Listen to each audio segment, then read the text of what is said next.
Got it. Lights right up.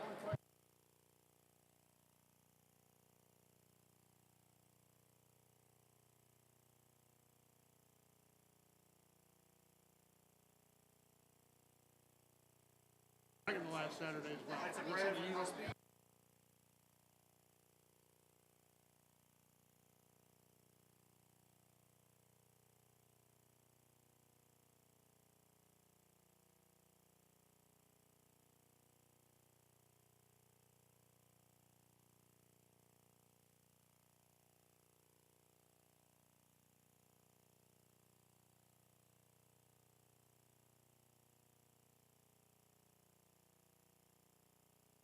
So there, it'll light up red, and then you press it again when you want to mute it.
There's a committee, Economic Development Committee, that has several of our members, so we might wait about 3 or 4 minutes and give them time to get here.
Okay, we'll get started.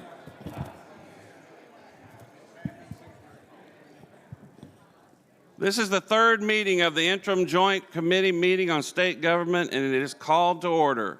Madam Secretary, please call the roll. Senator Alvarado, Senator Harper Angel, Present remotely in the district. thank you. Senator McDaniel, Senator McGarvey, Senator Nemes, Present in the room. Senator Schroeder,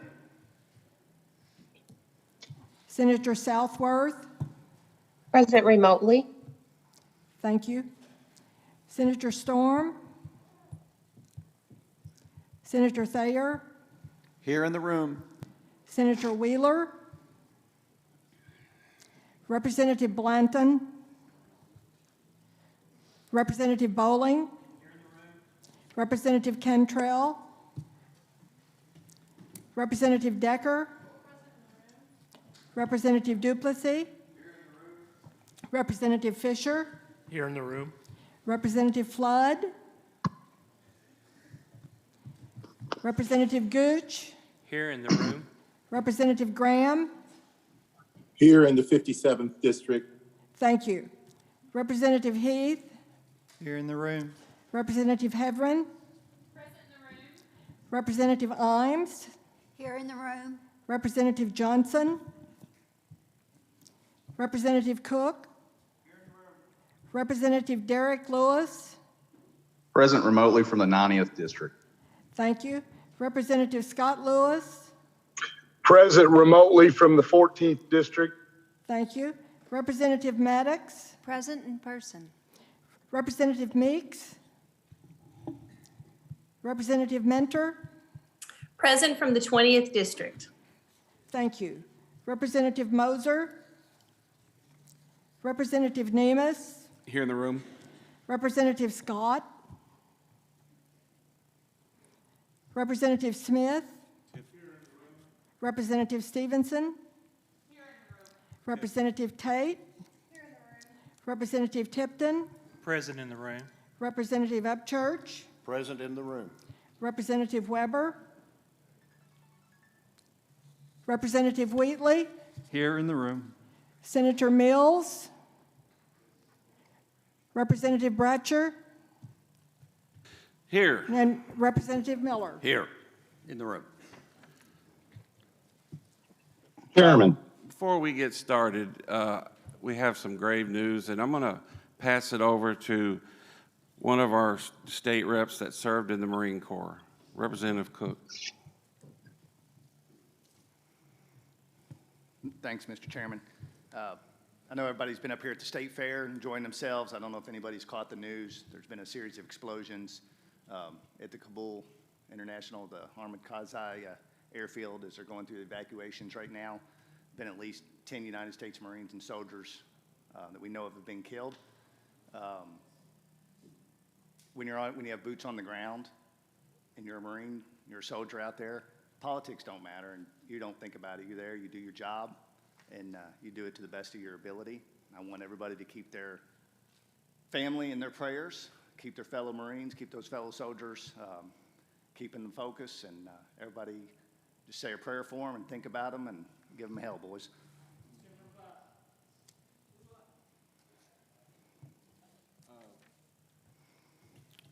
Let's take just a moment of silence, gather our thoughts on that.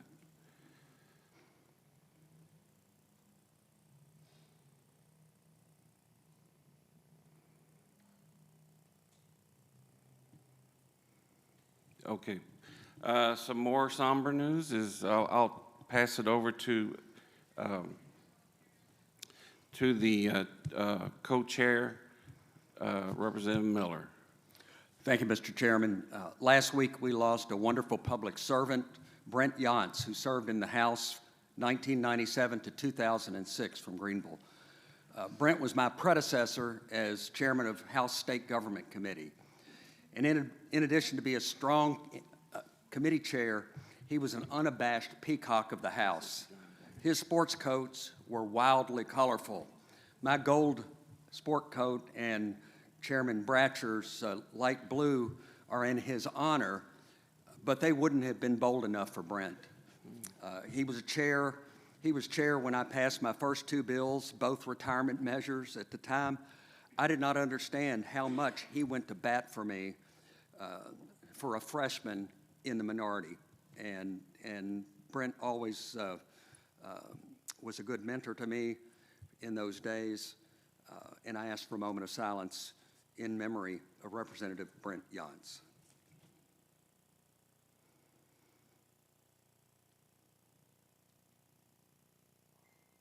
Thank you.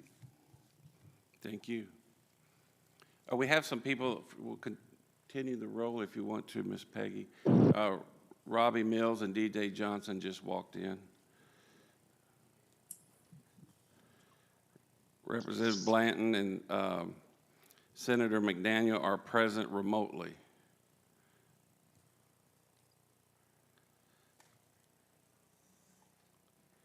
Okay, we need to approve the minutes from last meeting. Can I hear a motion? Second. Any objection? Passed. Okay, we got a full agenda today, some very interesting topics.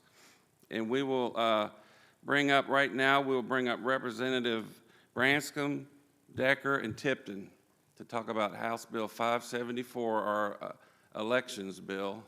And they're going to give us an update and some more, hopefully, good news about the future with it.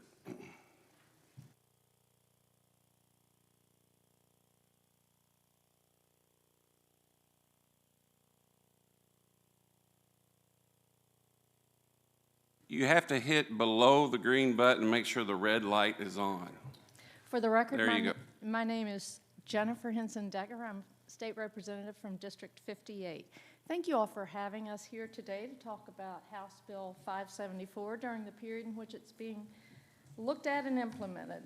During the 2021 session, I worked with Representative Branscombe and Representative Tipton, and we had various co-sponsors with the goal of strengthening the integrity of our elections in Kentucky and to boost the confidence of voters in our electoral system.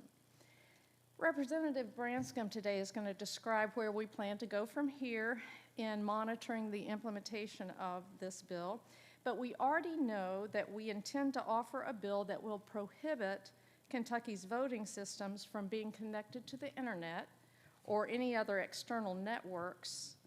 And while none of our voting systems in the Commonwealth are currently capable of that type of connection, we want to ensure that voters know that such connectivity is prohibited in our state.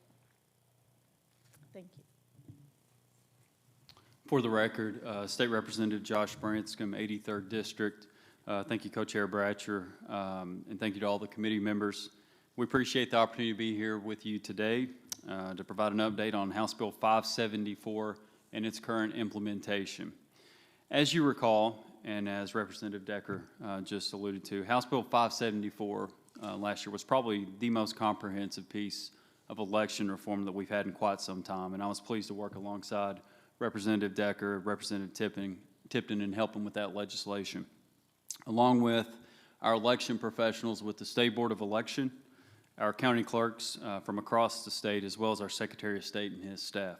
So a special thank you to all those who were involved in that bill. In a minute, we'll hear from our State Board of Elections as well as the county clerks to get an update on their current implementation of House Bill 574 and the current status. Since we're currently in the interim, we thought it'd be a good idea to get those specific parties who were involved in the original House Bill 574 back together.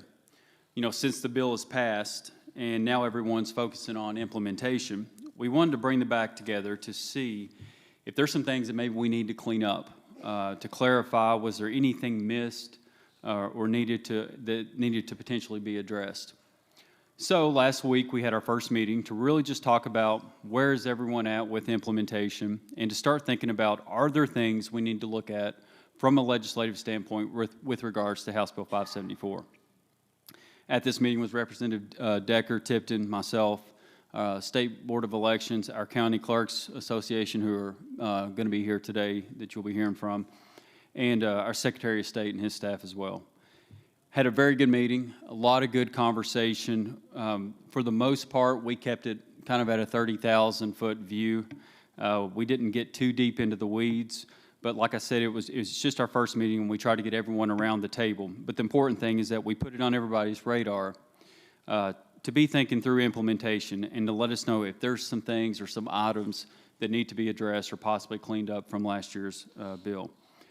We look forward to continuing our meetings here in the interim. You know, the good thing is we're in the interim or looking at the bill or potential bill for next session. If you recall, 574, that was drafted and passed through both houses and put into law in a short session. So we've got a good time period here to start addressing anything that needs to be looked at. We'll continue to throw out some ideas and look at ways in which we can refine the bill if needed. So once again, Mr. Chairman, appreciate the opportunity to be here. Thank you. Mr. Chairman, members of the committee, I want to thank Representative Decker, Representative Branscombe for the opportunity to work together on this legislation, their leadership. They were the rookies last year. I was the one that had been through a few pieces of legislation before. And one thing that I have learned is that when you have a very comprehensive bill, there are probably going to be some issues you need to, like to say, address. So that's what our goal is. I want to emphasize to the committee, we're not talking about coming in here and reinventing the whole program. This is not about a rewrite. This is about seeing if we can identify if there are areas that maybe need to be strengthened, could be improved. We can tweak those areas, but we're certainly looking forward to the conversation.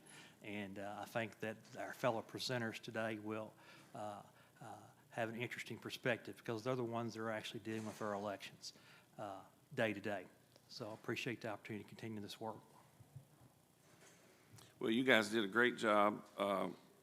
Does anybody have any questions for our three reps? We're going to be bringing up the State Board of Elections and the clerks here in a moment. Okay, we'll go ahead and do you have anything else, Jennifer? No, thank you. Okay, you guys did a bang-up job. Really appreciate it. We'll see this thing through. Okay, if the State Board of Elections folks will come up if they so choose.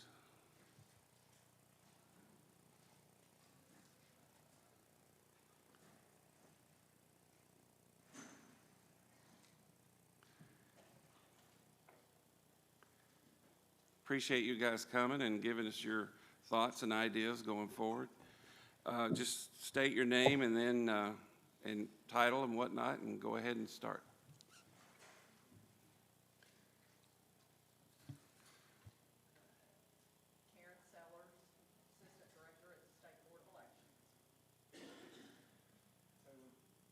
You have to push the little mouth down there and get the red light to come on. There you go. Gotcha. Thank you, Chairman. Taylor Brown, General Counsel at the State Board of Elections. We have Executive Director Jared Deering on the Zoom, I believe. Jared, you there? I am, yes, sir. Thank you for having me today. Also with Taylor Brown is Karen Sellers, Assistant Director. I'd like to start by saying thank you to both the chairs as well as the committee itself for allowing us to speak to you today. And this is an important topic and important to everyone in the room. And so my thought is while I can definitely talk for about an hour about elections because I get excited about it every time I do, I thought it'd probably be more appropriate to maybe highlight a couple of things that we're doing for implementation specific to 574 and then yield my time back to the committee if there are questions. So that being said, one of the things that we did immediately after passage of 574 is begin the process of creating emergency regulations. They'll ultimately become normal regulations during the normal process of passing those. But we wanted emergency regulations because we were concerned that even though there was a year's period between the time of passage of 574 and the next election cycle, special elections do happen. Unfortunately, for several reasons, we are now having special elections that will be coming up relatively soon. And so it was important for the county clerks to have a baseline of understanding of how these elections would be operated and maintained, and that voters have an idea of what those processes are as well so they can effectively vote. So in our emergency regulations, we laid out new policies and practices for the clerks to be able to maintain their elections, to be able to create election plans, to work with the State Board of Elections in that process, work with the Secretary of State, and other stakeholders. We in Kentucky are really lucky to have some of the best local elections administrators in the country who have been working very diligently over the last several months to work with the State Board of Elections on how this will be implemented and how that will work out. And I'm happy to say that we're still doing training. We're still operating under the ability to be able to add more value to this system, which is what 574's intent was. Kentucky does things differently than the rest of our peer states. Obviously, you know, we're in the middle of a fairly contentious political period. Kentucky came together in an overwhelmingly bipartisan manner and passed election laws that not only added access to the ballot, but also added transparency and security. And I am very grateful for Representatives Decker, Tipton, and Branscombe in that process, as well as the entire legislature. So that being said, I wanted to highlight a couple of key things that are in the bill itself. One of the things that we'll be moving forward with is what we call risk limiting audits. Risk limiting audits are an ability for the state board to work with a county and then ultimately the larger state system. In 574, it gave us the ability to have a pilot program. So a risk limiting audit is a type of post-election audit. And what it does is it allows the county and state to work together to randomly sample a number of paper ballots in a large enough sample size that would give us a confidence level of ensuring that the policies and procedures that went through how people cast their ballot, the tabulation machines, that there's a confidence level that the audit itself matches the numbers that came in from the tabulation, right? So what we're looking for is anomalies. Those anomalies will stick out like a sore thumb with a large enough sample size. And that will both show that if there was a problem in procedures when it comes to the voting machines or the tallying process, but it'll also show if there's outside influence. So that is one of the things that we asked for from the State Board of Elections perspective when we were asked what are some of the things that we wanted to see passed. And we were very grateful that's in. That policy will be forthcoming, hopefully by the primary of the midterms in 2022. We're working with KCCA to see how that is going to be implemented effectively. And we'll be able to bring back more information that comes forth. So that is one of the things that we're working on. Besides that, I think it was just important to note that the emergency regulations are now in place and the county clerks have a process that they can follow for these special elections coming up. Thank you, Jared. Yes, sir. Anybody at the table? I think we're just here for any questions from the committee. Okay. Thank Do you, we have any questions from the committee? Representative Nemus. Thank you, Mr. Chairman. Currently, the law requires the Attorney General after every election to audit a random sampling of 6 counties. What counties were they? What did it come back with? And when we're talking about audit, what does that mean? What do they look into? How in depth do they go? Take us through that process, if you would. Sure. I actually would defer back to either some of the County Clerks Association. That is a process that actually is outside the State Board of Elections. So we are not an investigative body, and the statutes that govern that post-election audit specifically are dealt with entirely the Attorney General's office as well as the County Clerks Association. However, in a very brief sentence, what I would say is that the random poll of those counties takes place, and then the Attorney General will go in with their criteria of the things that they want to see. They'll usually look at absentee ballots. They'll look to determine whether or not there are any allegations of fraud. The State Board of Elections, the Secretary of State, and the Attorney General all work together during an election to ensure any complaints that come in are then funneled to the investigative body at the Attorney General's office. So they will look holistically at the entire election from the criteria set forth in the Attorney General's office. So I can't speak for that office, and I would defer them that question specifically. All right, any questions for our group? Jared, you did such a good job that nobody has any questions. So thank you guys for coming. Appreciate it. Mr. Mr. Chairman? Yes. This is Representative Graham. Go ahead, Representative Graham. If I can, I'd like to ask the question in regards to Mr. Brown and Mr. Deering and Ms. Sellers. In regards to the post-election analysis process, is that all internally done, or how is that done in terms of, is it done within the agencies as well as with the county clerks, but it's no outside entities which come in and make that analysis? Is that correct? Yes, Representative, that is the benefit of this process, is that by codifying it into law, the legislature has allowed for elections administrators in a very transparent process, which is the key to this, right? That when you're doing an audit, you want everything to be transparent. Otherwise, it doesn't mean a whole lot to anyone. So the process itself will take place publicly. There will be a very public viewing of the randomization of how the ballots are pulled and what those sample sizes are, as well as how those ballots are pulled at the county level. The State Board of Elections will then direct the counties to pull a number of ballots randomly selected from a specific race or in every race, as well as specific precincts as well. That process will then play out as they hand count those ballots in front of a very public viewing, and then submit those numbers back to the State Board of Elections, in which we will aggregate them and then publicly show both how the math worked as well as what those results are. A risk limiting audit is a very good way of not only saving taxpayer money, it's a way of being able to show confidence in our election system. It's a way of being able to show that the machines worked the way they were supposed to work, that there was no outside influence within the system itself, and that just procedurally things worked as they were supposed to. And having that tool in our toolbox now is really important. And the only reason why we can now do this is that over the last 4 years, we've been updating counties to be fully paper-based systems. So I am proud to say during the presidential election cycle, we were able to move every single county in the Commonwealth to be on a paper-based system.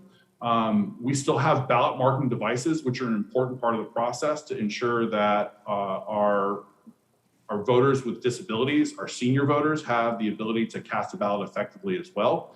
But every county is using a paper-based system, and that means there's a voter-verified paper audit record at the end of that vote. That voter will then cast that ballot. They'll review it to make sure that that's exactly how their vote was to be counted. And then that paper ballot goes into a scanner and then drops into a secure ballot box. Those paper ballots can now be auditable, right? So we can now go back in and verify that the tally count from the machines matches the actual paper record. There are still some counties that are using some what we call DREs, or machines that do not leave a paper record. They are mostly using those for accessibility purposes, but they are still on a paper-based system. So the majority of their voters used paper, as did the majority of all voters in the Commonwealth during the 2020 presidential cycle. So that process is still ongoing. We're still continuing to help counties update those systems and make sure that, going into the next several election cycles, we would like to see 100% of all ballots cast on a paper record that is verified by the voter. And I would not be doing my job if every time I come before this committee or the elections committee, if I didn't say that it's highly important that we continue to fund our election systems as critical infrastructure, as important as they are, so that we can have security and transparency and access to the ballot. So just to follow up, just to make it clear, these analysis that are taking place after the voting has been done, it is done internally by those who are responsible, whether it's the county clerks, the Board of Elections. It's done with no outsiders coming in to participate in that. When I say outsiders, they're not from Kentucky. They're completely those individuals who are responsible for holding elections and to carrying out the responsibility and the administration of those elections. Is that correct? That is correct. Yes, sir. Okay. I just want to make that clear. Thank you so much. The outside involvement will be the viewing and transparency of that process, which is open to the entirety of the public. Which is great. Thank you. Thank you, Mr. Chair. Thank you. Well, thank you guys for coming and presenting, and Jared, appreciate you always. Thank you, And, sir. we'll have the clerks come up now, county clerks.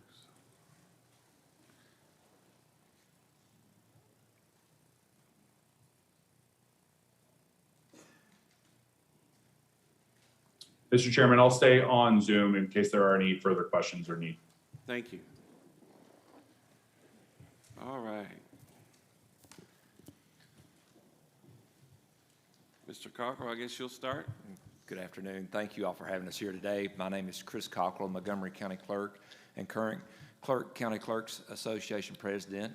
I'll let my colleagues introduce themselves. Jason Denny, Anderson County Clerk and the first Vice President of the association. Kitty Barger, Madison County Clerk. Frank Friday, Jefferson County Clerk's Office, Government Affairs Director.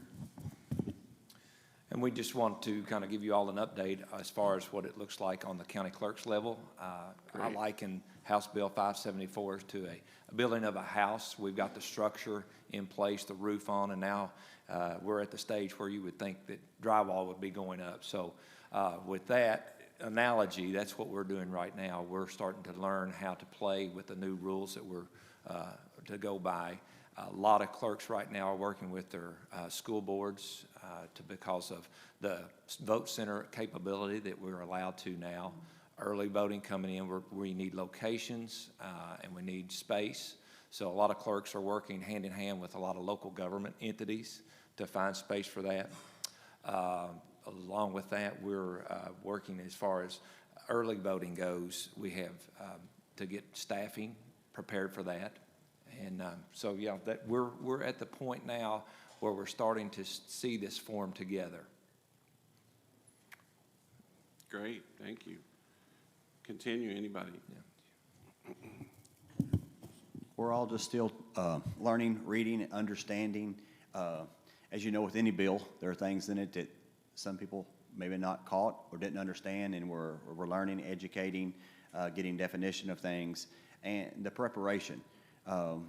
We know that Kentucky's elections last year was some of the most successful that we've ever seen on the voting center model.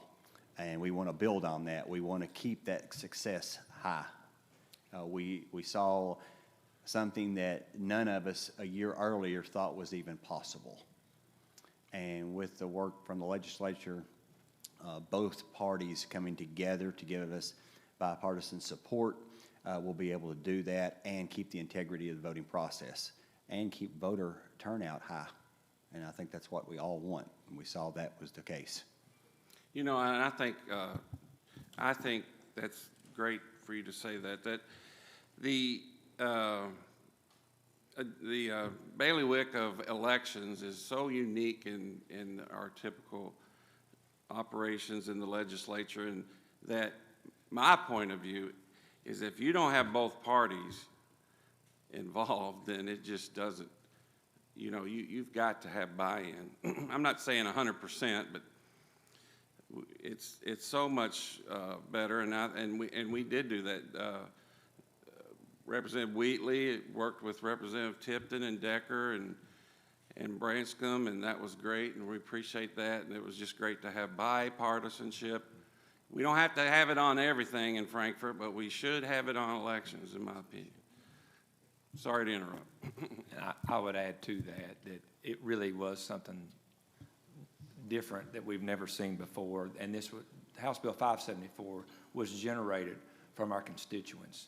They went through our polling locations, our super centers, our early voting, and they came and were speaking to the clerks. And when we started to talk about all the good things that we were hearing from the constituents, that's when we approached Decker and Tipton and Branscombe and the work that they put into it, along with the Secretary of State and the State Board of Election, and then ultimately you all as passage of this bill.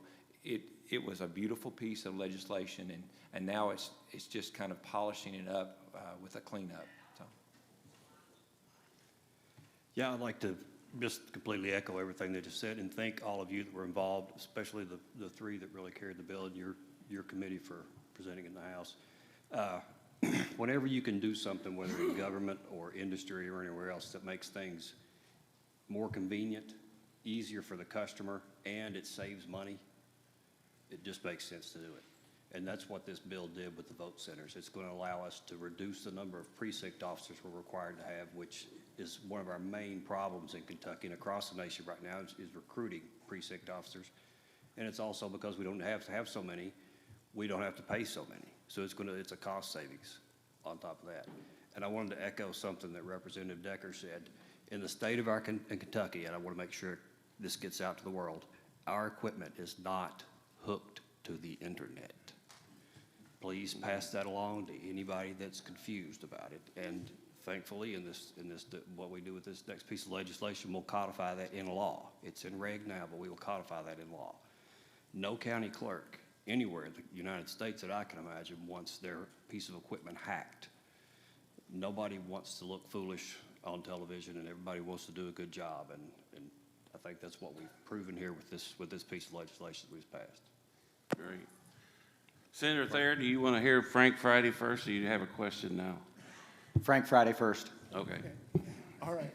Well, just briefly, I would also say this whole process is kind of still a work.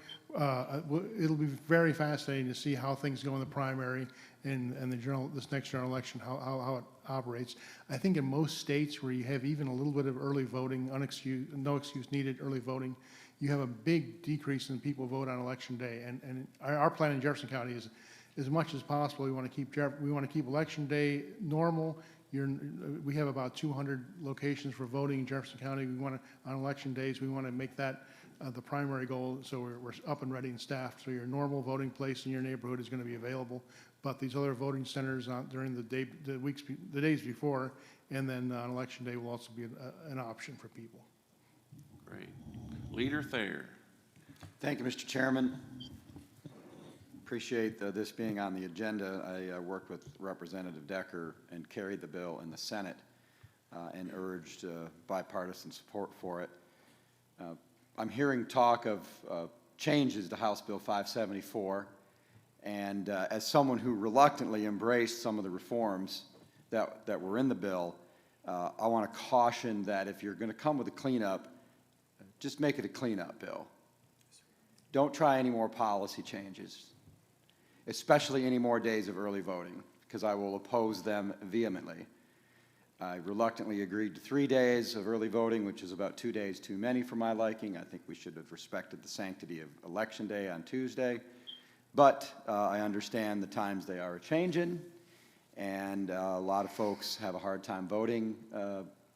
In my district with Toyota, you know, a lot of people are working during that 12-hour time period. So Representative Decker convinced me to make the change. I give her skills of persuasion high marks.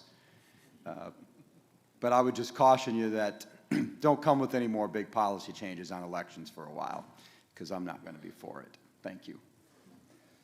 I would just say that I can put your concerns to rest, that there is no extension of early voting.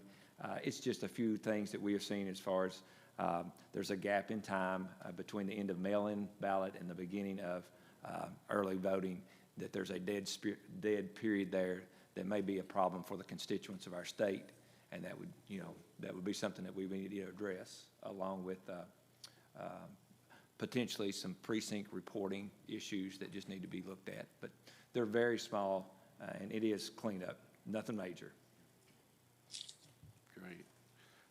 Representative Smith. Could you give me an example of what we're looking at in May and what we just took place in the last election, real quick, just on the process? You know, the last election, it was strictly paper. There was a long period of time that you could go on your phone, request a ballot. The ballot would come to your location on the address. You'd mark it, and then you could either drop it in a drop box or mail it back in. Is that the same thing that we're looking at this coming election? They can go on their phone without having any medical issues, disabilities. They can still go on, order a ballot. So that's taken away. The ordering of the ballots is taken away. So the paper will only be at the polling place when I go to vote, I'll fill out the paper, stick it in the machine, and I'm done. That's the only place I'll be able to get it other than a absentee, similar to the old days of you request it, they mail you something, you have to fill it out, and then you send it back in, then you get the ballot. You know, that's a like back and forth process. Is all that still in place the same way as the old absentee? I guess what I'm asking, Mr. Chairman, or what can we expect this election to look like when we're campaigning? Because the last time that I campaigned, I had to campaign for early votes. I had to go out 30 to 45 days early. Matter of fact, Nemus, I had to get a month before then to get everybody's names and get all the lists and get all the families organized. So I could get the ballots in early enough, the request to get the ballots back to get mailed in. What does this election look like compared to last election? If you can summarize it, if that's all right, Mr. Chairman, what we're looking at so we can anticipate on the type of campaign that we would put together. Sure, I would be glad to. The answer is yes and no. The mail-in ballot, the requirements go back, they revert back to the old statute as far as age, disability, all the requirements that limited those. So it is an excused mail-in ballot. You have to have an excuse. Going back to the process, that's for a mail-in absentee ballot. Correct. And the only change that we have is an increase in security, and that is that the portal still stays. So you have to go online, or you can call your county clerk, and they can put it enter in your information. But the portal increases the security, and it also is less cumbersome for the county clerks that have to process sending out an application, having it signed and sent back, and then processing it, and then turning it around and sending a ballot out. So the online portal is truly just a secure measure to make sure that the mail-in excused ballot gets to the right person. Well, one more follow-up, Mr. Chairman. So make sure I'm clear now. I'm going to go right back to that portal. So if when the election starts, they open the portal up at a specific time, the portal goes live. At that particular time, you're saying that it's only the absentee people that meet the absentee requirements that are able to go on the portal.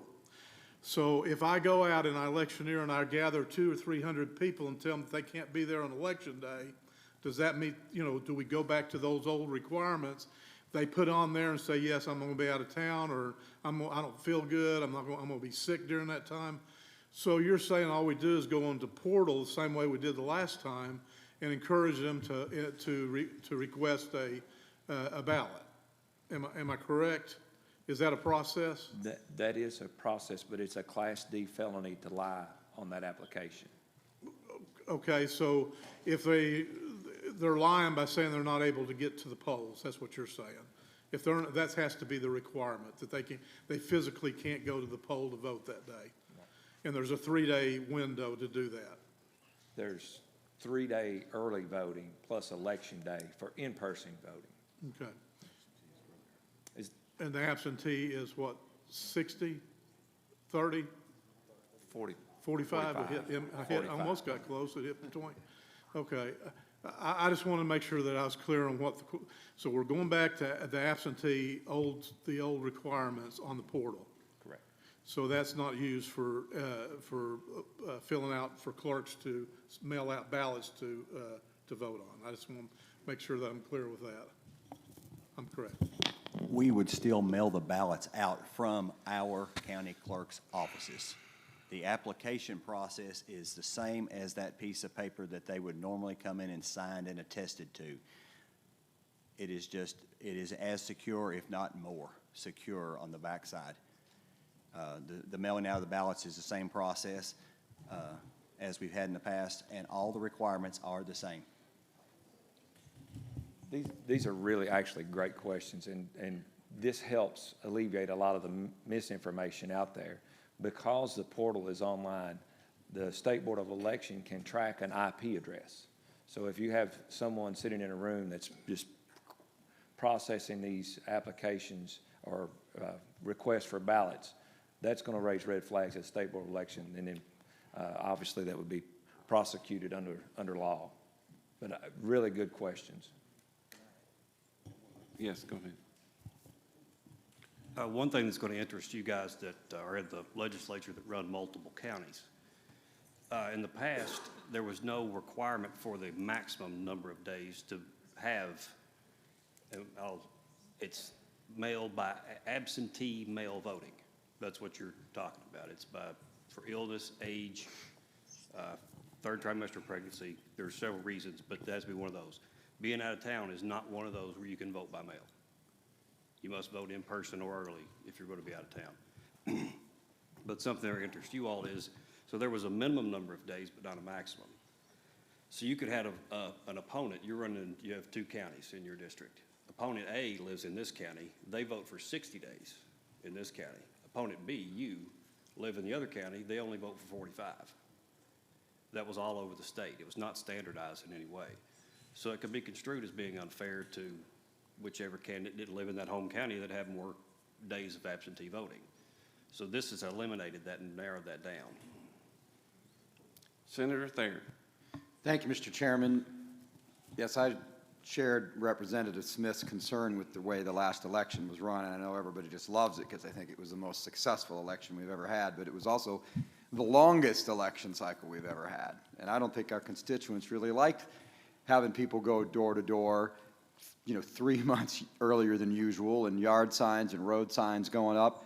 That was a once-in-a-lifetime pandemic voting that was devised by the Secretary of State and the governor, because the General Assembly made the one-time mistake of handing over the manner in which an election is held to 2 people. And I'd like to note that that manner in which an election is held is now back where it belongs with the General Assembly. So let's never do that ever again.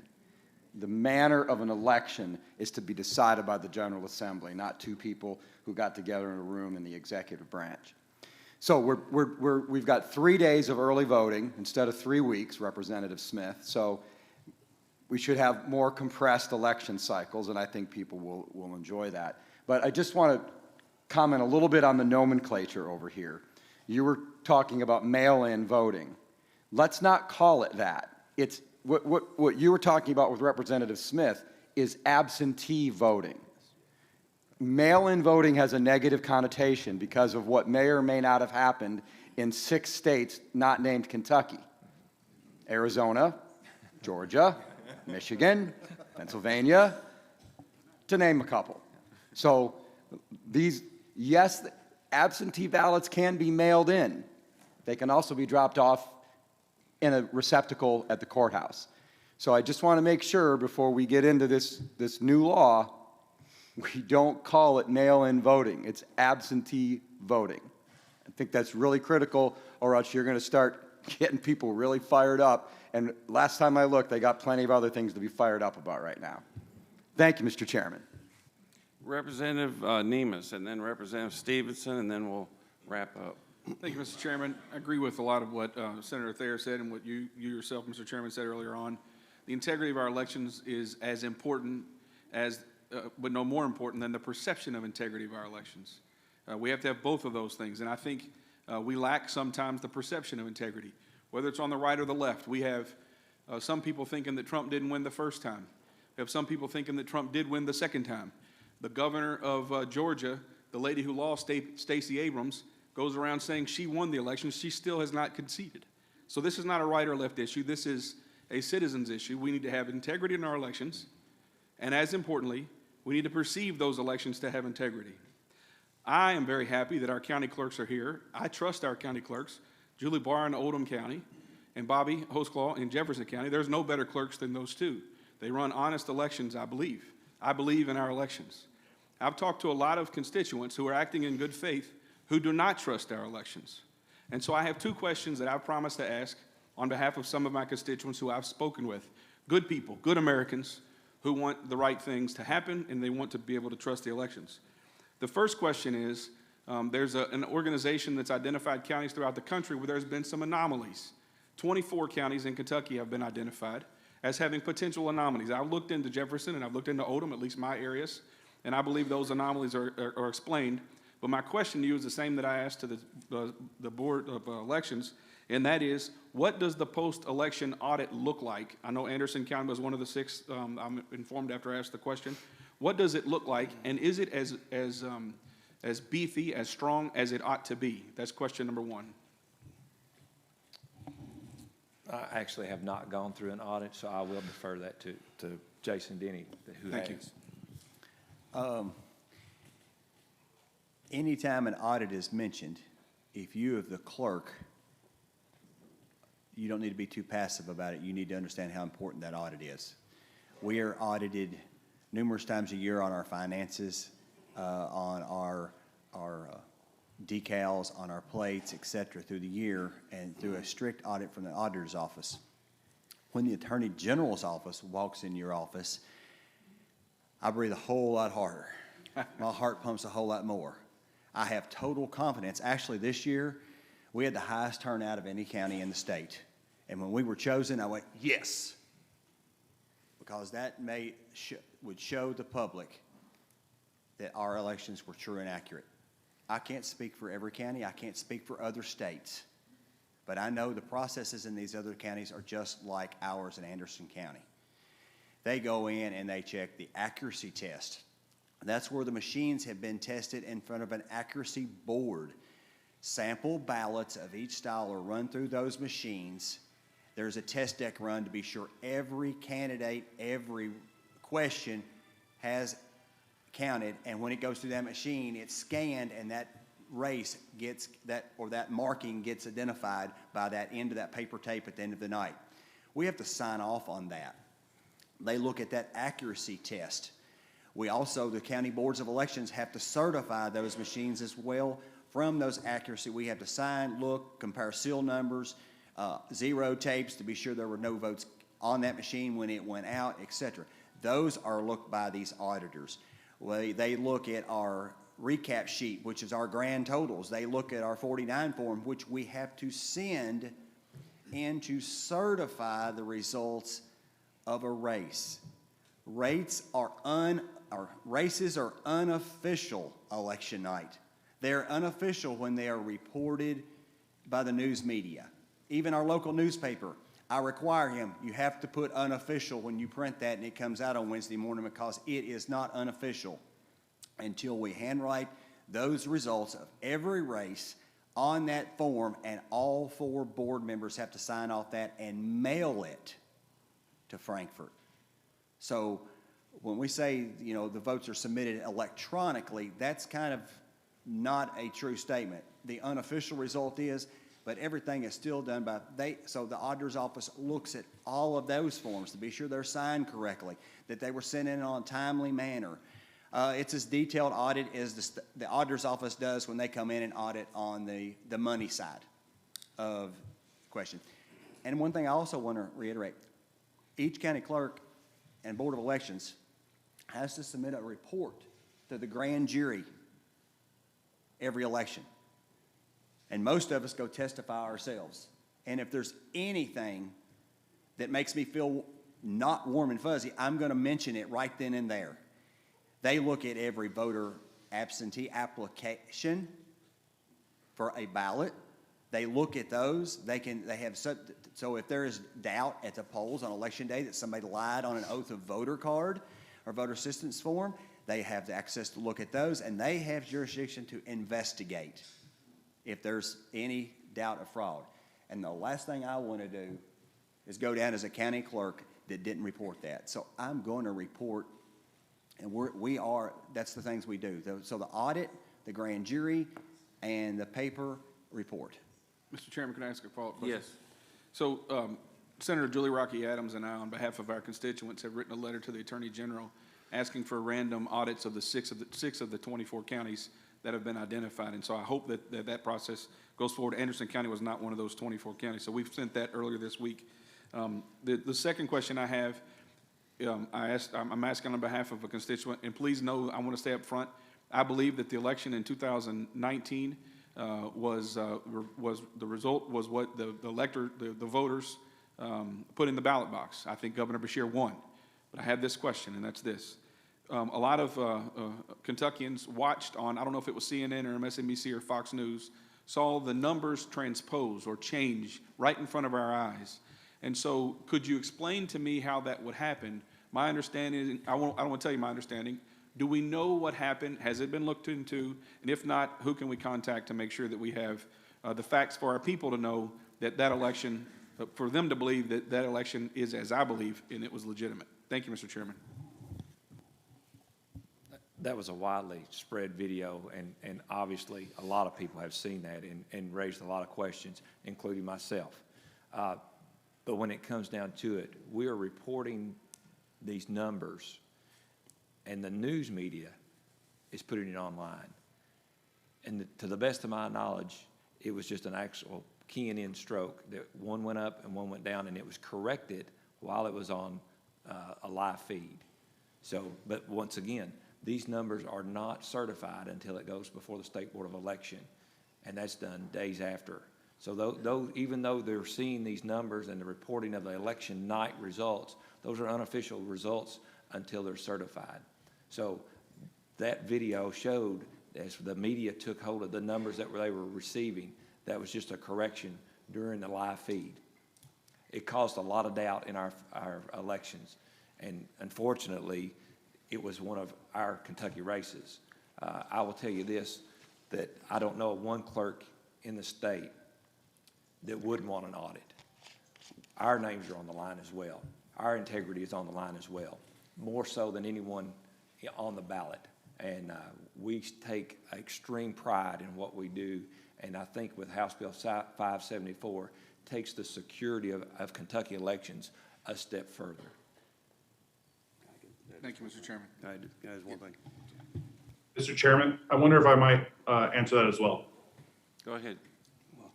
Thank you. Representative Neves, I just wanted to step in just because I think it's a really important question that you bring up, and I really value the fact that you did bring it up. I think it's really important to start from the idea that CNN, any other news station, local news, or newspapers, they do not certify our elections. Not only do they not certify our elections, but they are not connected to our election night return system. That process is a secure connection between the counties and the State Board of Elections. And those numbers come in and they are not certified, just like Clerk Denny was mentioning, until weeks later.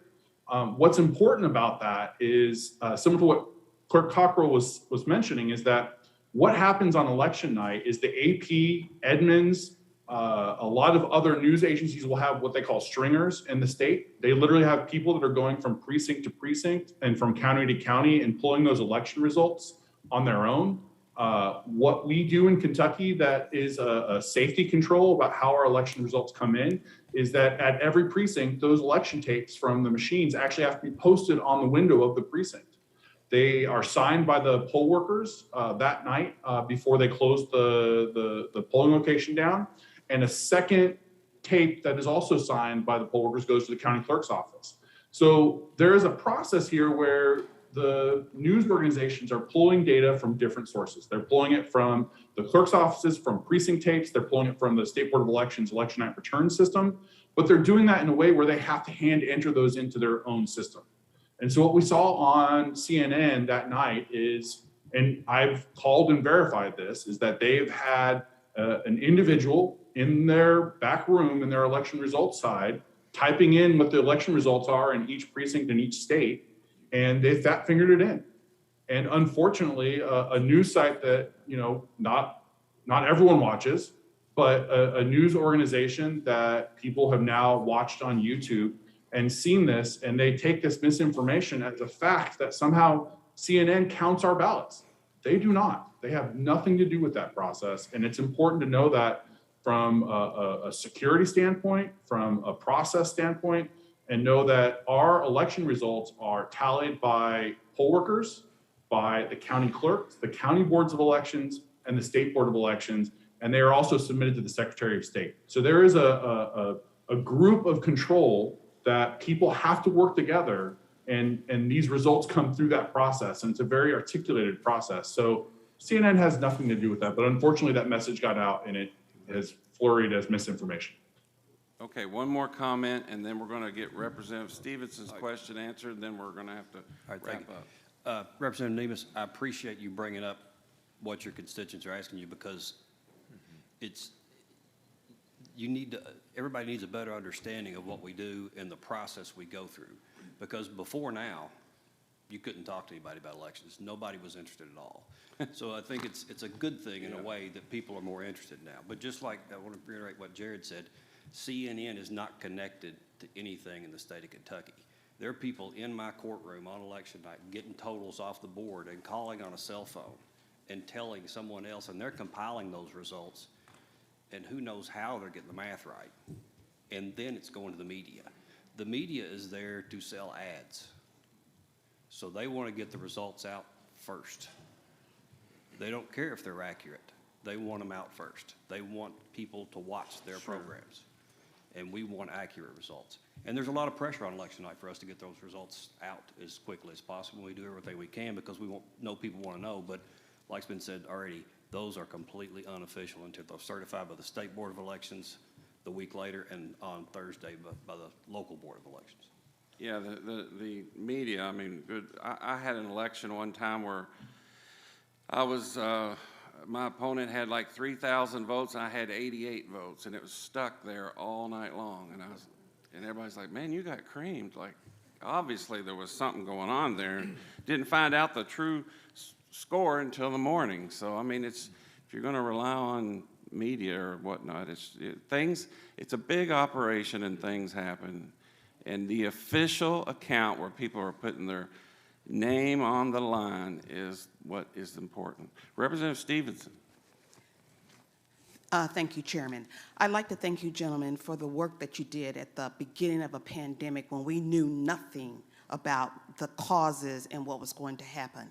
And I watched in June when people went to vote, I watched the elderly, the 90 years old, the handicapped come to this fairgrounds because they were going to cast their vote as an American.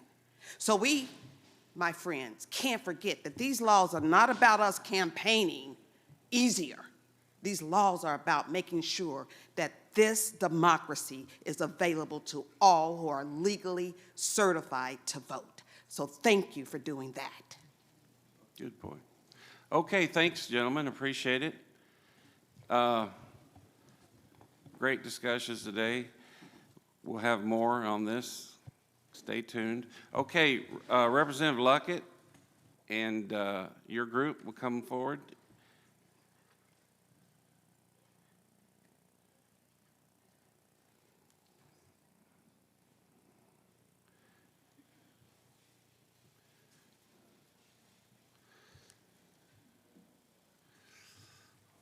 And go ahead.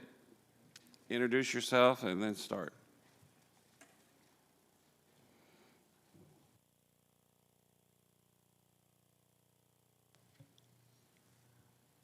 All right. Well, thank you, Mr. Chairman.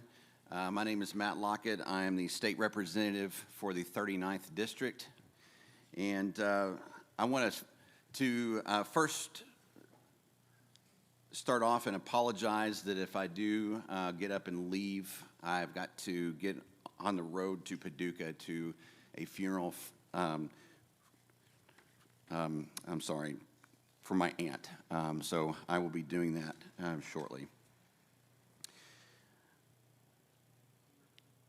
When I was approached to carry a bill about Convention of States and an Article 5 convention, my reaction was an absolutely yes. Yes, I will. Because I believe that our country and our federal government is at a state where it's time that our states step in. I believe it's important as we look around the country and we see our parties, and it doesn't matter who has been in the White House, that are spending our children and our grandchildren and our grandchildren's children into oblivion. When our country carries almost a $30 trillion debt, it's time that our states step in and say that enough is enough. And I think all of us here would probably say and admit that our federal government is probably not going to do that on their own.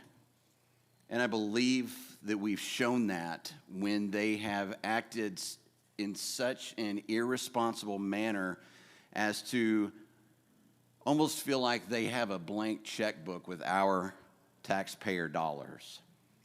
So how do we stop that? I want to read this. This comes directly from the Convention of States website. It says, "The root of the frustration felt by citizens across America is that our federal government does whatever it wants, and there is nothing that citizens can do about it. It doesn't seem to matter who they send to represent them in Washington, D.C., but they have lost control of their own government. This is a systemic problem that requires a systemic solution. A convention of states to propose constitutional amendments is the solution. It is the people's final check on Washington, D.C., exercised through their state legislators.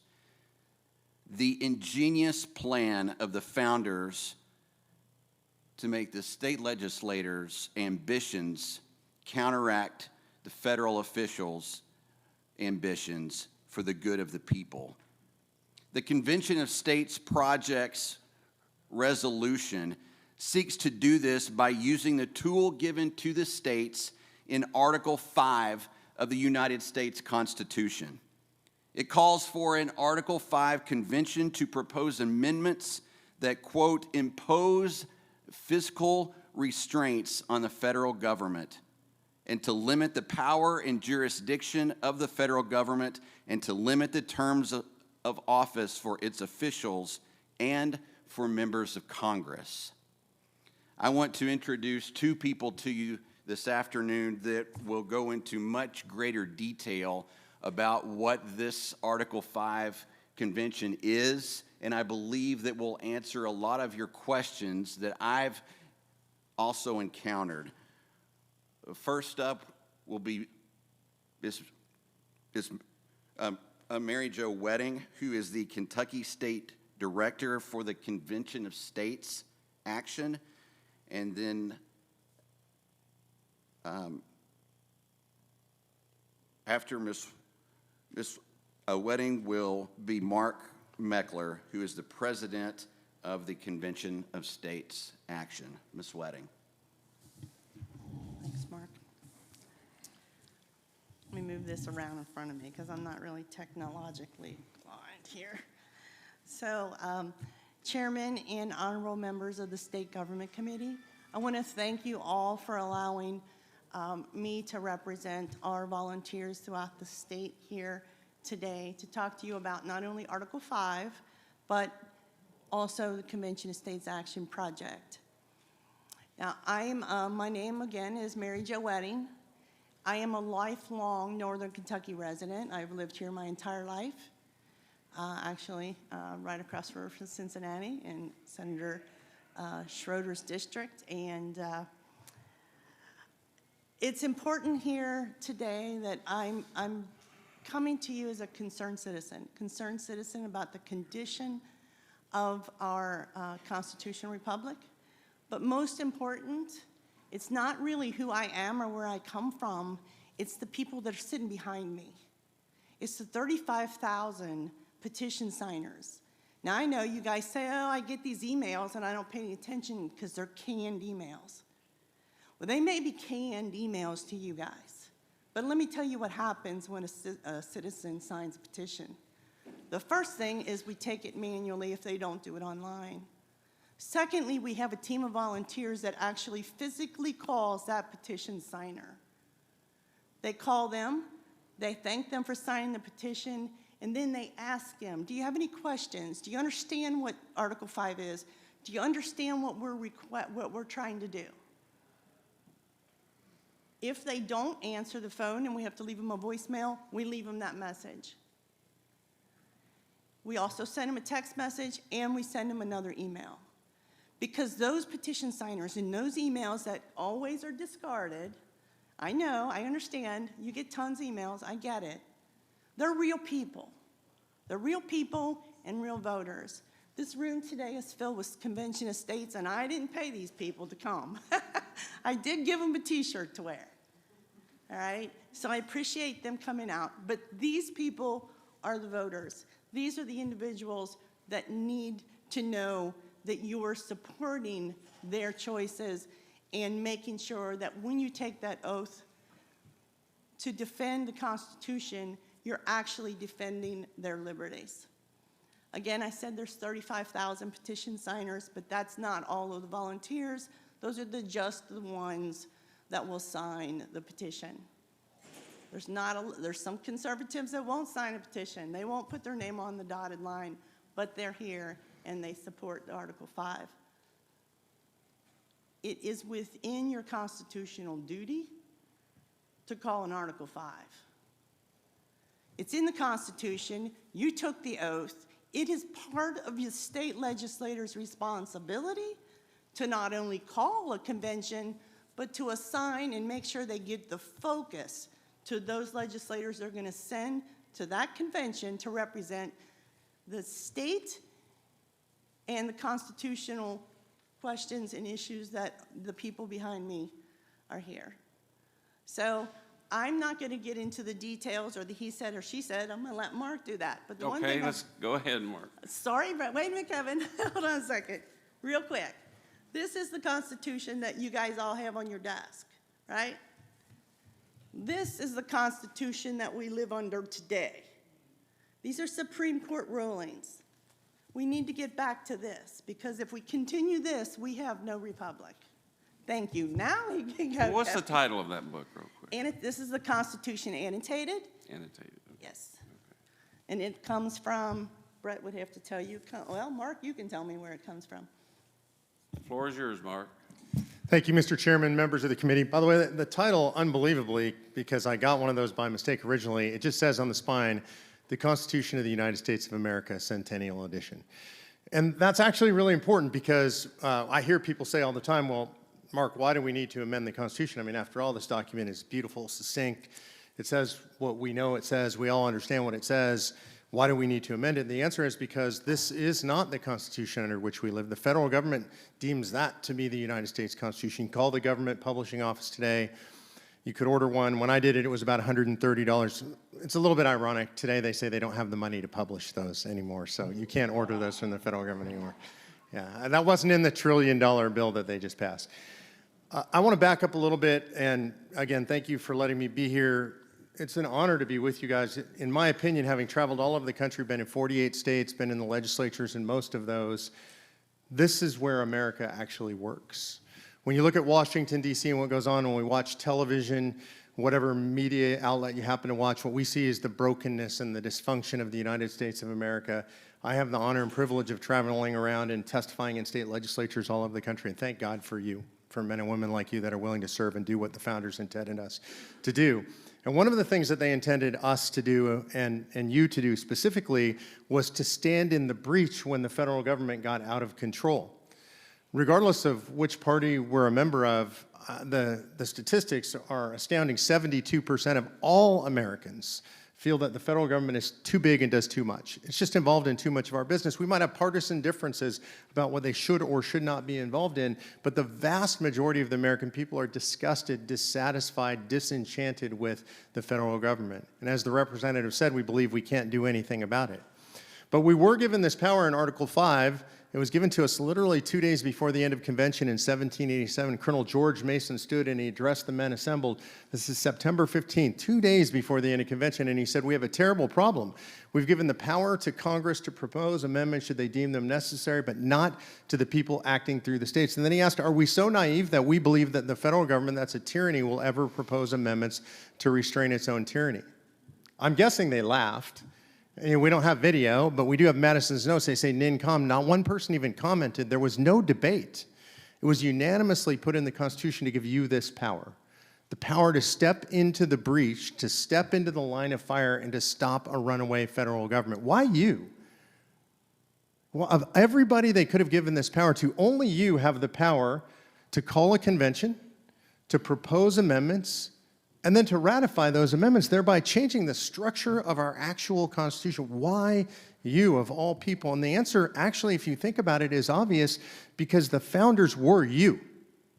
Most of them sat in legislatures in the states. They sat on city councils. They understood and believed in government close to the people. So when they said, we have to have a protector for our country, ultimately they looked to you, because that's what they understood. That's where they understood that the preservation of liberty would come from you. So they gave you this power, and now the question is, do we exercise that power? 245 years later, we've never done so. Why haven't we done so? It's hard. The founders intended it to be really hard. They wanted a really high bar. It takes 2/3 of states just to call a convention. Both houses of the legislature agree. You know how hard it is just to get a legislature to agree inside itself. Now you need 2/3 of all state legislatures to agree on the subject matter for a convention. We've never done it. In convention, what happens? You'll choose your own delegates. You'll send your delegates to that convention, and you'll empower them to do certain things. You'll tell them there are certain things they can't do, and they'll get there, and they will convene like a legislature, and they will debate, and they will argue. And they will have to come to a majority to do one thing and one thing only. And this is important. I hear about the runaway convention all the time. The convention is so powerful. It can do so much damage. It can destroy our Constitution. The convention itself has the power to suggest. Nothing else. I've never gone to a meeting and thought, you know, people, like, this is an interim hearing, there'll be suggestions made. It's terrifying. People will make suggestions. There's nothing that can happen in a convention except for suggestions. And then whatever those suggestions are, if we can get a majority of states to agree, those will go out to the states for ratification. And then it takes an even bigger majority. It takes 38 states to ratify anything that comes out of convention. This particular resolution says that the convention will discuss anything that would impose term limits on federal officials. That would mean Congress, which over 85% of Americans want, but it would also mean what we now refer to as the deep state, staffers and bureaucrats, the fourth branch of government that was never supposed to exist.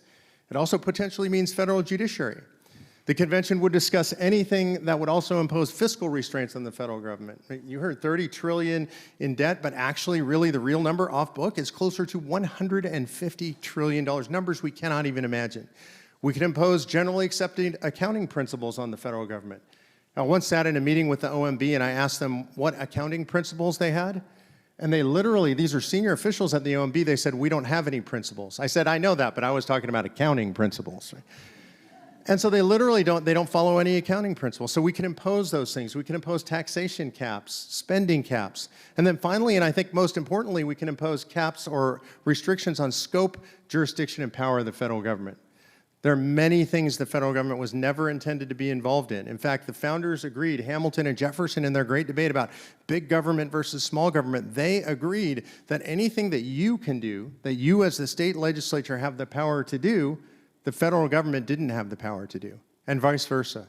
And now, today, you regulate your education system, your environment, your healthcare system, and the federal government does all of those things as well, and that's because the courts have given them that power, not the Constitution.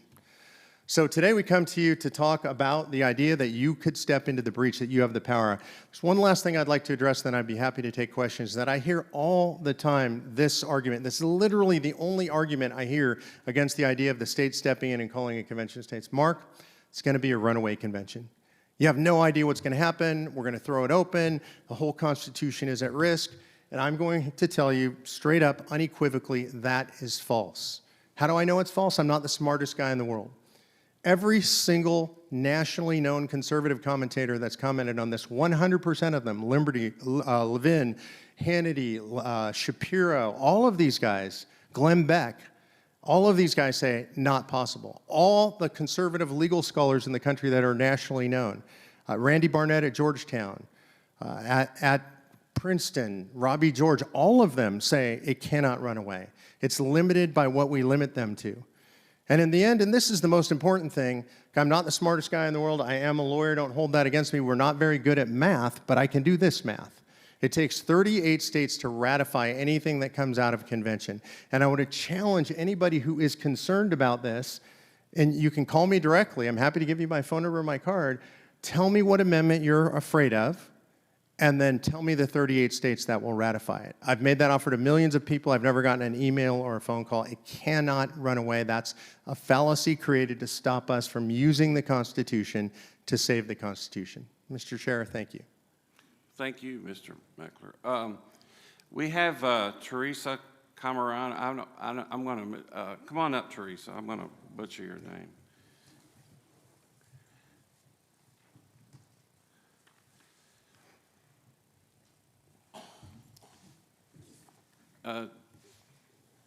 Representative Tipton, did you have a question for Mary Jo or Mark? Okay. Okay. Go ahead, introduce yourself and Okay. speak. My name is Teresa Camoriano. I'm a patent attorney, and I'm the president of the Louisville Tea Party. So thank you very much for inviting me to speak today. I'd like to start by telling you a short, true story. Please bear with me. I promise it'll be short and relevant. It takes a lot going wrong to create a disaster in a large systemic, in a large system. An example of that is in 1987, there was a deadly fire in the London Underground, the London subway system. Imagine the horror. You go down into the subway system, you're planning to go across town in the evening, and all of a sudden, a huge fire shoots up the escalator, fills up the whole room you're in, and kills you and 31 other people and injures 100. How can something like that happen? It takes a lot of mistakes for a big disaster like that to happen. The original cause, the initial cause, was a lit match on a wooden escalator. People shouldn't have been lighting matches. It's illegal. It was illegal to smoke or light matches in the London Underground. But many people did it. It was frequently, the law was frequently flouted. They found black marks around where other matches had fallen and had burnt themselves out without creating a disaster. Another part of the problem that created this disaster was a false sense of security. The supervisors of the London Underground were severely reprimanded. They felt that nobody had ever died in a fire in the underground before, so they didn't need to worry about it happening. Another problem that caused this disaster was delay, lack of preparation, lack of training. People reported it, passengers reported it when it was still a small fire. And the people working for the underground went down to check on it. They went back upstairs to call the fire department. When the fire department came, they had the wrong equipment. It couldn't reach the fire. The fire burned out of control. It went up the wooden escalator. And at the top of the wooden escalator, on the ceiling, were 20 layers of old paint. One of the people running the underground had warned them that that 20 layers of old paint could be a fire hazard, but that wasn't his domain and he was ignored. The next thing that happened was totally unexpected. This huge jet of flames shot up the escalator and filled the whole room and burned everything. That jet of flames was totally unexpected, and it even took them a long time to figure out why that had happened. It turned out that the 30-degree angle of the escalator created an unexpected type of airflow, which they finally gave a name, the trench effect. So that unexpected trench effect is what caused that to shoot up and burn all these people. Why am I telling you this story? Because I think our country is in a very similar situation today to the London Underground. We have people in all branches of government today dropping lit matches, ignoring the law, ignoring what we know to be the law. We have people divided in our country. We have some people in our country who are literally trying to burn our institutions to the ground. They have some idea that if they destroy what we have, something perfect will rise from the ashes. We also have a false sense of security, which I just heard earlier. It can't possibly, this country can't possibly collapse. It's never collapsed before, so it can't possibly collapse. We can't have a runaway convention. We know for sure that could never happen.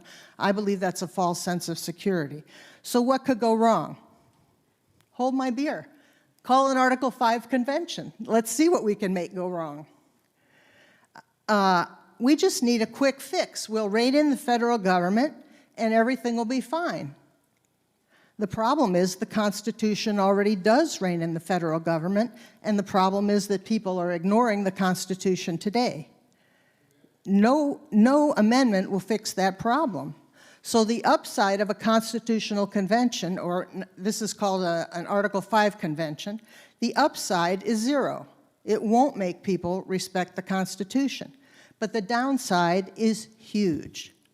The potential loss of our rights, the potential unbalancing of that carefully balanced set of checks and balances is something that we don't want to see happen. An Article 5 convention is a total unknown. No matter what anybody tells you, we don't know, nobody knows what will happen if an Article 5 convention is called. It's an unknown like the trench effect. We have no widely respected statesmen like George Washington or Benjamin Franklin to bring order to this convention. It could be anything the people you send to it do. They are free to do as they please. They will make their own rules. They will set their own agenda. One of the people on Facebook from the Kentucky Convention of States supporters said that what we want to do is make this like a snowball rolling down the mountain and it becomes unstoppable. In my view, that is exactly what we do not want when it comes to amending the foundational document of our entire country. What we need is careful, a deliberate process with widespread agreement before any change is ever made to our Constitution. What do we risk? We risk a loss of our rights, First Amendment rights, Second Amendment rights. They could pack the courts. They could eliminate the Electoral College. I mean, no end of problems could come out of a convention like this. So we have the matches lit. We have the wooden escalator. We have 20 layers of paint. This is no time to set loose the trench effect, the Article 5 convention. Now, the people who support the Article 5 convention say, don't worry, it still takes 3/4 of the states to ratify anything that comes out of a convention. Now, we have all just been through a year and a half where we have seen powerful media, powerful big business create fear, mass hysteria, and people ready to give up their rights. Do you think that won't happen after an Article 5 convention? People can be brainwashed and stampeded in a rush. And I thought it was interesting that this second way of amending the Constitution was suggested. I didn't know that, only 2 days before the vote was taken on the Constitution. Again, some last-minute quick things can be big mistakes. I would say let's not risk all of that. Let's take a better path. I am very sympathetic to those who want an Article 5 convention. They see the problems in this country that I see and we want to correct, the runaway spending being a big one. It's very human to seek a quick fix, but there is no quick fix to this. It's taken us many years to get into the mess we're in, and it's going to take us time to get out of it. I think we need to go back to what Coach says when the game is slipping away. We need to get back to the fundamentals. And I'm calling this the 3 R's: remember, respect, and rebuild. We need to remember our history, our principles, remember what it took to build this great country, and remember that we're all in this together, and we need to pull together to make this country work. Number 2 is respect. Respect the life, liberty, and property of every individual in this country. Respect the Constitution and respect the rule of law. The third R, rebuild. We need to rebuild on the existing structure and build back the constitutional republic that we are supposed to have. And the states and the local governments and local people are going to be very instrumental in doing that. You have an important role to play. You don't need an Article 5 convention. You don't need a constitutional amendment to say no to the federal government when it starts spending illegal, unconstitutional money on unconstitutional programs. You just need to say no. I realize that's not an easy thing to do, but it's your responsibility to adhere to the Constitution. So when they start wanting to send you money for a project that's unconstitutional, we have to say no. Voting for an Article 5 convention is not a harmless, feel-good gesture. It is playing with fire. It is much easier to stop this problem now, before it gets loose, than to wait until we have a runaway convention and we have that snowball rolling down the mountain, and all of a sudden there's momentum and you're pressured to ratify that. I'm giving you a warning now. There were warnings given before the London fire. They were ignored. I hope you will not ignore this warning. I ask you to please not vote for an Article 5 convention. Thank you. Thank you. You know, just to set the stage for this meeting, I have so much respect for the COS and Mary Jo, and I try to answer each email. Sometimes it gets overwhelming. I do. And it's when you guys talk, I identify so much with what you're saying. And I have great respect for the Tea Party, especially the Louisville Tea Party. You know, I got a lot of them in my district, and they're just as adamant against it. Personally, I'm kind of torn, you know. It's just back and forth, and so I thought it would be great to get you guys together. And Teresa, you always are so articulate and with the Tea Party, and I just thought it'd be a good idea for the committee, because everybody in this committee, I'm sure, gets the emails from COS, as I do, and you know, it's good that we understand before we move forward. We have about 5 minutes of questions. Representative Tipton. Thank you, Mr. Chair. Like Chairman Bratcher mentioned, I've kept up with this issue the last few years. Now, it's my understanding that, and for lack of a better term, there's more than one Article 5 convention group out there. There are other projects, other proposals, other proposed resolutions. I believe one may be specific to term limits, one may be balanced budget amendment. Could you just comment on that a little bit? Am I missing some that are out there? And the second part of my question is, in your particular resolution, how many states have adopted your resolution at this point in time, and how many more would you need for it to go to an Article 5 convention? Mr. Chairman, Representative Tipton, you are correct. There are 3 primary groups now pursuing Article 5 conventions. One is U.S. term limits. I believe they just have a couple of states. They're the newest group. You have the balanced budget amendment folks. They've been working for about, I want to say 40 years roughly now to get to the requisite 34 states. Last couple of years, they've lost a few states. Some states have flipped from red to blue and they've rescinded. So I would guess there's somewhere around 25, 26 states. I don't know the exact number. That one will actually be litigated in federal court, unfortunately, either way, because the language is different on a bunch of those. And then there's the Convention of States action, which is what I represent. Currently, 15 states have passed our resolution in both houses. Another 8 states have passed it in one house or another. 49 states have filed the resolution. That's the current state of affairs. And we are the only group that has a national grassroots movement. As it was discussed, 35,000 folks here, over 5 million nationally. About 1,000 people a week currently join the movement. Any other questions? Representative Nemus. Thank you. I've got a quick question of each side. I want to see, sir, why you're so confident that you can control it, because I'm going straight to the language. Yeah.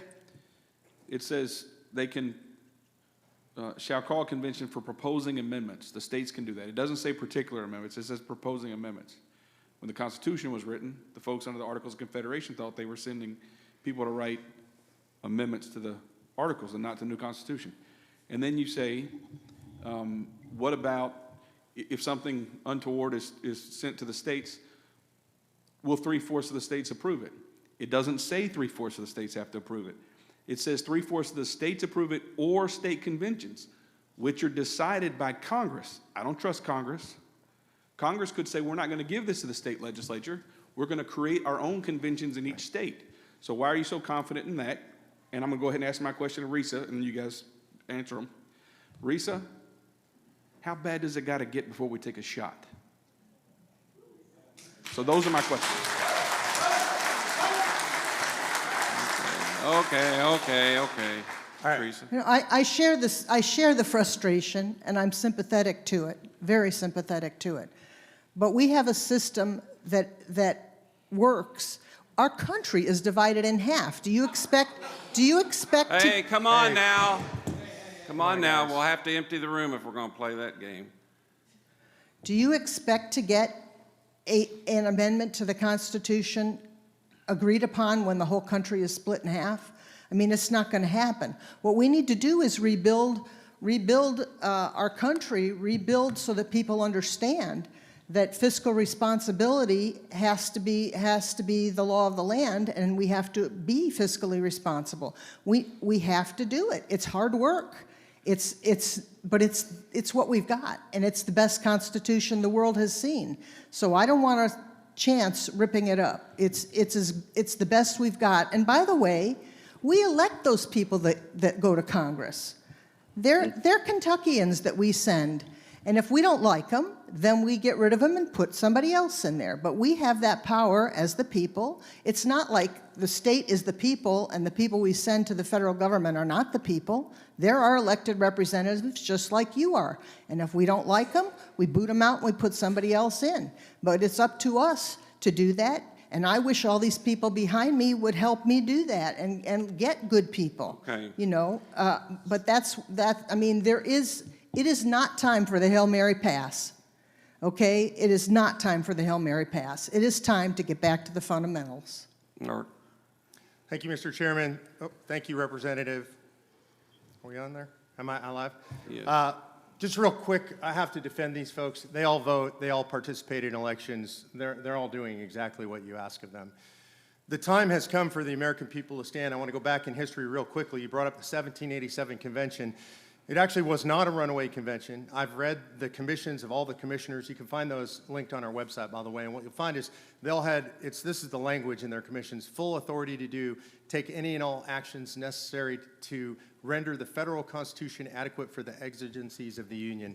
There's a misperception from history because Congress later on, after 7 states already said that they should gather to amend the Articles of Confederation. Congress actually did something where they didn't have any authority to do it. Can you imagine that? They actually had no authority under the Articles of Confederation to call a convention, to propose amendments, or anything like that. So the states had already fully authorized their delegates to do whatever was necessary. That's all true for all but 2 states, by the way. I don't want to dig into that detail. How do I know it won't run away? Well, Patrick Henry said in his famous "Give me liberty or give me death" speech that I have no lamplight by which my feet can be guided other than the lamplight of history. Here's what we know historically.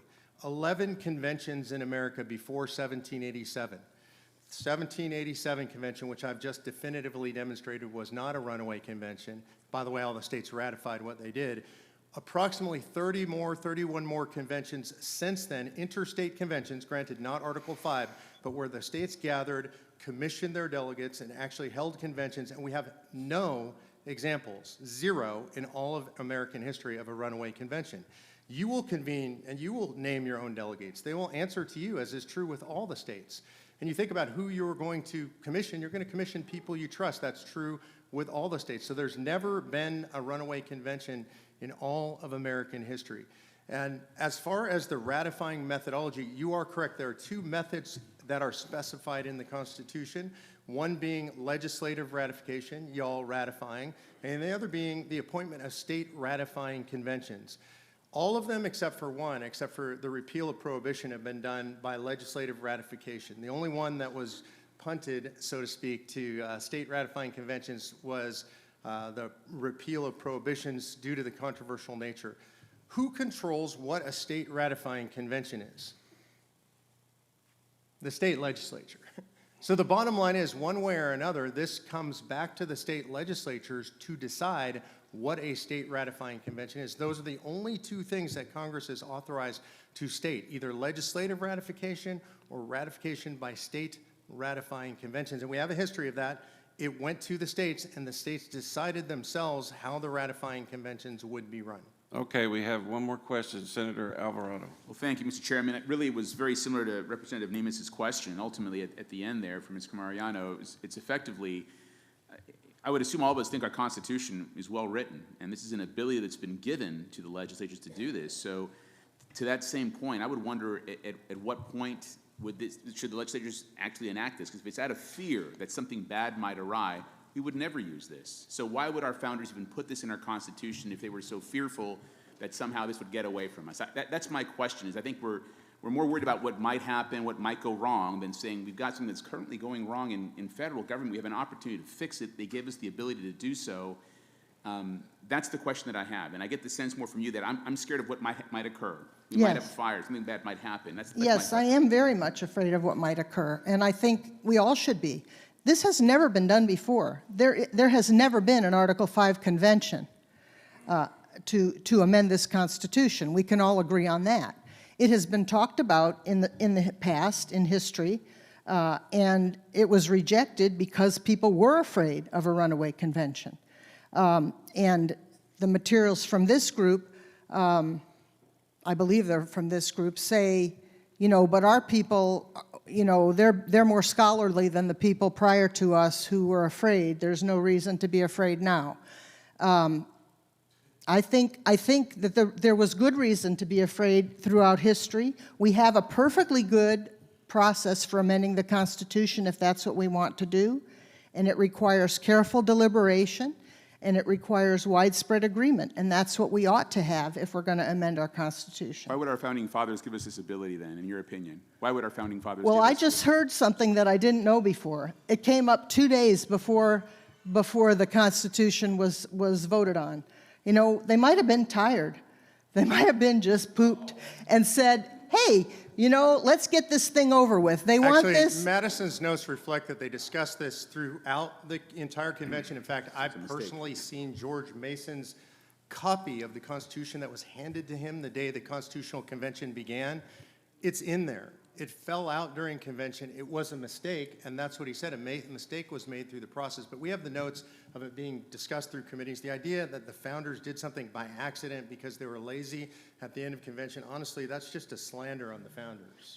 I certainly don't want to slander the founders, but I do know that there is good reason to be concerned. And the fact that you have this ability doesn't mean you should use it. You need to be prudent. You need to be cautious. If we're conservatives, and many of us call ourselves conservatives, we need to be very cautious before we mess around with amending the Constitution of the United States. Okay, we got a whole nother subject here. I'm going to give Representative Duplessis, you're going to make a 30-second I'll make it fast. I was going to ask a question, but I'm just going to make a statement. We all are, I think most of us agree that federal spending is way out of control. In fact, well, get your first name, Teresa, you represented a group that is against overspending and taxation. Absolutely. We should never legislate out of fear. We should legislate out of fact. If George Washington had done what he did based on fear, we'd still be British. We do what we do because it's the right thing to do. I don't know if COS is right or not, but I'm not going to be dictated because I'm afraid. I will do what's right. All right. All right. Good debate. Good debate. Good debate. Okay. Thank you guys for participating and all you guys for showing up and showing your colors. That's great. Okay. Representative Flannery, was that your phone going off all the time over there?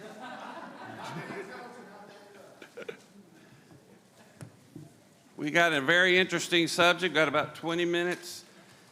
Let's just jump right in it. Patrick, if you want to start.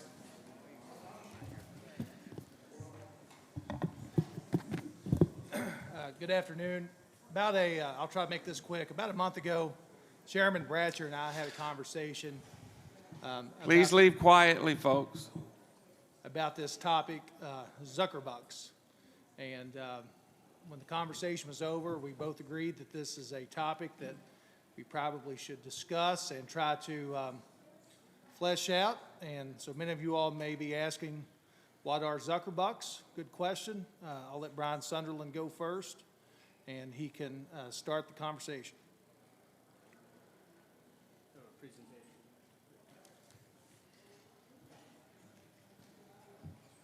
Good afternoon, Chairman Bratcher.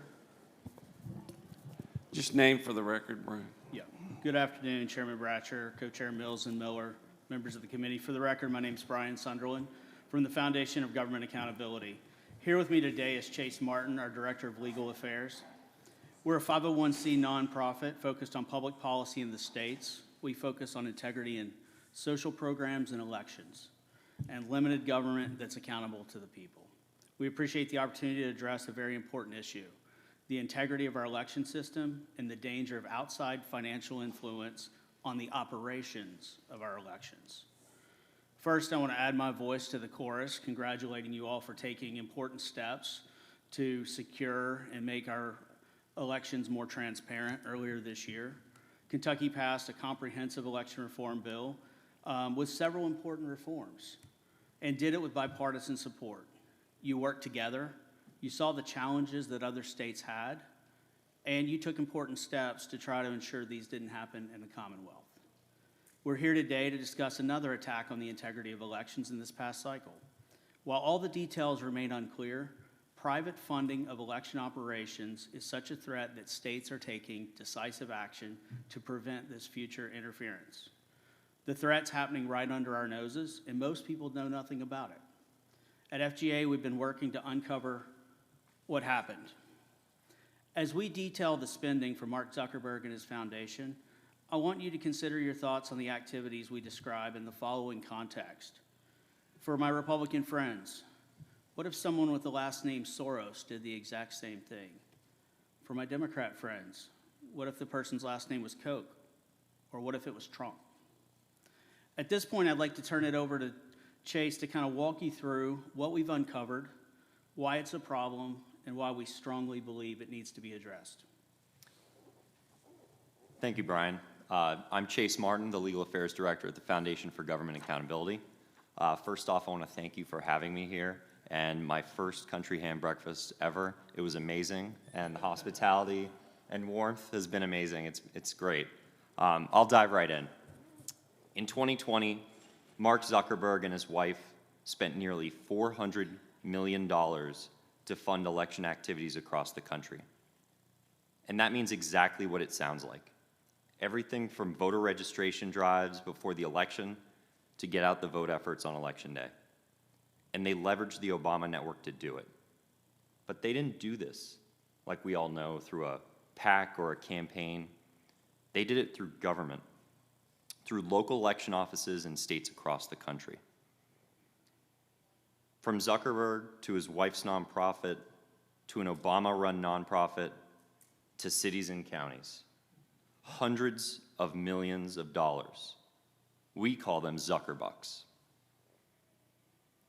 Now, don't feel bad if you didn't know. We didn't know either. In fact, in early December, with lawsuits still pending and the smoke still settling from the election, here's how we and much of the world found out. So you can see here, Zuckerberg saved the election. It sounds very noble, right? I mean, what a guy. We truly couldn't have done it without him. But really, this is pretty shocking, isn't it? After months of censoring conservatives on Facebook and trying to influence the election, we find out that Zuckerberg's been working the system from the inside by financing the administration of elections. He was also, by the way, simultaneously financing ballot initiatives to raise taxes and decriminalize drugs all up and down the West Coast. Spending money to support these causes, regardless of how you feel about them, is a very American thing to do. But infiltrating local election offices should offend us all as Americans. I'm sure we can all agree, especially those of us in this room, that elections are a sacred part of our democracy. Public elections should be financed by public money. Private money should be reserved for campaigns and advocacy outside the system. We heard earlier today from the executive director of the State Board of Elections how important transparency was, how important accountability is. Now, it's the same reason we have rules about how close campaign volunteers or candidates can stand to the polling location, right? How many people have seen an opposing campaign go out on election day with a tape measure and measure the distance from their opponents on the polling door? It sounds silly, but it's the same principle. What happens inside that building, inside the booth, is something we take very seriously. It's not the place for campaigning or political ideology, and yet Mark Zuckerberg effectively walked right through the front door holding an Obama sign, and no one noticed. So we saw the tip of the iceberg. $400 million was spent, and it went to basically every state. But how was it spent? How much was granted? Were the grants targeted to particular areas? There were more questions than answers, and that's where FGA's research team dove right in. To give you a sense of what we were up against, there were roughly $400 million granted to more than 2,500 jurisdictions in nearly every state. We had a list of jurisdictions and a few grant amounts here and there, but that was about it. We had a 30,000-foot view, really. But this wasn't enough. We wanted to know exactly how it was spent, where it was targeted, and ultimately, did it make a difference in the outcome? The American people deserve answers. So here's what we did. Our organization sent out more than 840 individual public records requests. We compiled more than 1,100 documents, including grant award letters and reports, and we accounted for roughly 200 million, or more than half of the Zuckerbergs from 37 states. While this obviously doesn't give us a complete picture, it provided us with a significant sample that allowed us to start drawing some conclusions. And I have it on pretty good authority that this is by far the most comprehensive data set that exists. No one's done this much legwork to pull the threads on this story as we have. I'll kick it back to Brian. We definitely don't have time to cover it all, but we would like to cover the following questions for you. How was the money spent? Where was the money spent? And what impact did it have? I think by the end of our time together, you're going to see a compelling, clear-cut case that Zuckerbucks influenced the election in a partisan manner in favor of Joe Biden and Democratic candidates. So first, how was the money spent? Believe it or not, that's a very big question because Zuckerbucks was spent on just about everything. But most concerning, Zuckerbucks were spent on electioneering and a whole lot of things that had nothing to do with COVID or protecting voters. This was mostly done under the guise of protecting voters from COVID. So cities and counties needed masks and hand sanitizer, plexiglass, and other important PPE to keep voters safe. But our research found quite clearly that an incredibly small amount was spent on COVID-related equipment. Instead, millions were spent registering Democrats to vote, and in many cases, I would argue, were frankly wasted. I'll have to limit myself because there are many examples that we uncovered, but first I'll pick on Pulaski County, Arkansas, where election officials went into a high school to register 18-year-olds to vote during a pandemic. And for those of you who aren't familiar with Pulaski County, Arkansas, or haven't met an 18-year-old recently, these kids weren't going to vote for Trump. This was a Democratic voter registration drive using $500,000 in Zuckerbucks. Incidentally, there was a state legislative race in Pulaski County that was decided by less than 30 votes and ultimately cost an incumbent Republican his seat. In Wisconsin, Democratic activists with direct ties to the Zuckerberg-funded foundation were actually given the keys to the ballot storage facilities. In Philadelphia, funds were requested to send postcards to all registered voters, a promotional multilingual video, and a voter registration drive. In Ohio, Zuckerbucks were used to pay staff $3,500 to police Facebook posts and pay off an $8,100 Verizon phone bill. Perhaps most shocking of all, we found numerous cases of jurisdictions taking the Zuckerbucks but not spending any of it. In Miami-Dade County, for instance, $2.5 million was granted and not one penny was spent. So we're being told that these funds are needed to save an election, but none of it was spent. And what's it going to be spent on now? And finally, maybe the best for last, in Boone County, Missouri, they did a promotional rap video on YouTube. This is just a smattering of examples. And what's really scary is we won't really know the full picture, which is kind of part of the fundamental problem. You might be thinking to yourself, why does it matter? Some of this might be close to the line. A lot of it might be wasteful spending. And it's not taxpayer money, so no harm, no foul, right? I disagree. Even if some of the spending appears innocent on the surface, it still matters, and here's why. Relationships fundamentally change when money changes hands. This is human nature. Chase and I are perfectly good friends. We have a lot of trust between us. If I start giving him $1,000 a week with no strings attached, what's that going to do to our relationship? The first time there's a dispute at work and I need Chase to weigh in, whose side's he going to take? Frankly, he's going to take mine anyway, but you get the point. You all understand how money impacts perception as well. And you talked about perception of elections, Representative Nemes. How many times have you been accused, any of you, for voting for a bill based on a campaign contribution? Money matters, and the way it looks matters. So how it was spent, that's what we found so far. But where was it targeted, and was it distributed equally? In short, no, and not by a long shot. Right, so I'll start right with it. Zuckerbucks followed Democrats. Nobody here is probably all that surprised that the counties that received the most money were won by Hillary Clinton in 2016 and Joe Biden in 2020. For example, in Pennsylvania, 92% of the funds went out to Democrat strongholds. Zuckerbuck advocates could try and claim that some of these counties may have had more people, but I don't believe it. So how did the funds break down per registered voter?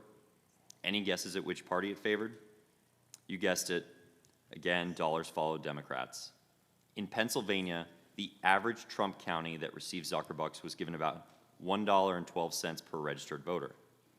The average Biden county that received Zuckerbucks was granted $4.99 per registered voter, nearly 5 times as much. In fact, in Philadelphia County, where Biden got more than 80% of the vote, election officials were given roughly $10 for every single registered voter, to a total of more than $10 million. Only one Biden county got less than $1 per registered voter, but more than 75% of Trump counties that received Zuckerbucks were given less than $1 per registered voter. It's very hard to argue that this was a coincidence, because it played out the exact same way in Georgia. Not only did Georgia receive a mind-boggling $31 million in Zuckerbucks for the general election, but Biden-winning counties received Zuckerbucks at a rate of $7.13 per voter, far and above the $1.91 rate that Trump counties were granted. And of the 6 counties that received more than $1 million worth of Zuckerbucks each, counties like Fulton and DeKalb, which I'm sure you remember from the news, we're all familiar with them now, all 6 brought home the bacon for Clinton in 2016 and Biden in 2020, which leads us to the next point. Zuckerbucks put votes in the Democrats' column. Now, when you look at the Georgia counties that didn't receive any outside funding, they really didn't change their vote margins compared to 2016 by much at all. But counties that received Zuckerbucks swung by about 2.3 percentage points to the left between 2016 and 2020. And remember, this is a state where the margin for president was 12,000 votes. The same story is true in Pennsylvania. Take Dauphin County, for example, which is where the capital city of Harrisburg is. They originally asked for just over $200,000 in their grant application from Zuckerberg, but their final grant amount was double that. Even though the county narrowly went for Hillary Clinton by less than 1 percentage point, the Democrat vote total skyrocketed between 2016 and 2020 by 22%, putting it comfortably in Biden's column. Ironically, Biden wound up taking the county by just a few hundred more votes than he carried the state of Georgia by, just around 12,000. And that's in a Pennsylvania county that Clinton carried by less than 4,000 votes 4 years earlier. And I apologize for throwing so many numbers at you. Again, we've got just a sampling, but there are two very strong examples from both Pennsylvania and Georgia, and the same realities of Zuckerberg's interference played out in Arizona, Iowa, Florida, and more. So this is a big problem, and if we don't address it, we're going to hand our country over to Mark Zuckerberg or any other techno-tyrant billionaire that comes in and starts trying to literally buy your elections. Remember, would you approve of these activities if they were funded by Soros, Koch, or Trump? But here's the good news. The FGA is engaging and we're turning the tide on the issue. Just this year, several states have banned private funding of elections. In fact, at least 2 additional states have banned the practice since we created the slide on the board. At least 4 more states are considering a ban this year. And in Louisiana, a bill was sent to the governor but vetoed. That's at least 15 states just this year that have moved quickly to fix this problem. There's a long way to go, with 35 more states still exposed to the threat, including Kentucky. We have an extensive research library on this topic. We continually update on a weekly basis. I thank you for the invitation to be here with you. Thank you for your attention. We would be happy to answer any questions. Okay. So as long as you direct the tough ones to Chase. Okay. Samara Heverin, Representative Heverin. Thank you. Thank you all for coming today. I have lots of thoughts. I feel like this is a very partisan conversation. I'm a Republican, but as a representative, I'm the voice for my Republicans and Democrats in the district. And the fear tactics, I feel like, are a little much whenever presenting this information. Something that I try to remind myself, I actually have 2 questions, that we do serve the Kentucky State Legislature, and while we see, a lot of our information will come that things that other states are doing, but you failed to provide any information on Kentucky and how the Zuckerbucks affected our Commonwealth. And I was looking back through some information, and it said that this was grant funding. Is that correct? Correct. So have you all talked to any of our county attorneys that use these Zuckerbucks to see how they worked in the Commonwealth? Because I think that would be relevant information for us to hear. I do think that's very important information for you all to have. We have not done research in uncovering exactly what. I know that the Clerks Association has provided several legislators with some information that 43 counties applied and got money. I'm not here to say that anything was done wrong in those counties necessarily. What we're looking at is across the country, and I do agree with you that this should be a bipartisan issue, because I do think that we should look at this and say, what happened if it was on the other side? What would happen if it was Trump funding this? Would people on both sides? And that's why we worked on a bill in Tennessee this year that passed with bipartisan support to keep this from happening in Tennessee, even though I think they only had 1 county with an instance of this spending, because money fundamentally changes, and public elections should be funded with public dollars. That's the position we take. Thank you for that. I would be greatly interested in hearing if you are going to come to a committee to talk about it rather than talking about all the other states. I would be interested in hearing of how it affected Kentucky. I think that our elections last year, our county clerks, I know I trust my county clerk and the team they put together, and I think that most of us here in this room really trust our county clerks to make sure that elections are done right. And so if they were able to receive grant funding, I think kind of the rhetoric just made me, I had to go back and look, but it made me feel like this money was just pushed out to specific places rather than an application process for grants. And so, just I want to make sure, if you hadn't read the email yet, to look at that. But we really do need to hear about Kentucky. Of course, things can creep into Kentucky no matter where they're at in the United States. But really, to have this irrelevant conversation, I do feel like it's important that we hear about what Kentucky is, and that we're listening to our county attorney, our county clerks, to see how they use the funding before we just say this is terrible. So just some food for thought, and I would greatly appreciate a follow-up on that. Absolutely. Thank you. Representative Miller. Just something quick, if FGA could let us know if they have an accounting, or could they obtain an accounting of the 43 counties, how much did they receive, and what did they, and if you can get it, what did they do with it? I don't have the information with this, but this hearing came up pretty quickly. We sent out some information and were invited to come talk. So we have done a lot of extensive research on some of the key states that you've seen highlighted in the media, and that's where our initial research has been focused. And I do believe that the Clerks Association has sent an offer to come and discuss how it was spent from their perspective as well. Yeah, and as soon as we get data, we'll scan through it and be in touch. Thank you. Representative Wheatley. Thank you, Mr. Chair, and I have a question and a comment. I'll start with the question related to private funding. What counties in Kentucky or anywhere in Kentucky is there private funding of our elections? And this might be, I see the president of the County Clerks Association here. Is there private funding of elections in Kentucky right now? My understanding is 43 counties applied for grants and were given that money. So does that mean that those 43 counties Used private funding in some way. I don't have an accounting for how they spent it. Right. That was information volunteered by the Clerks Association. I spoke to their representative earlier today.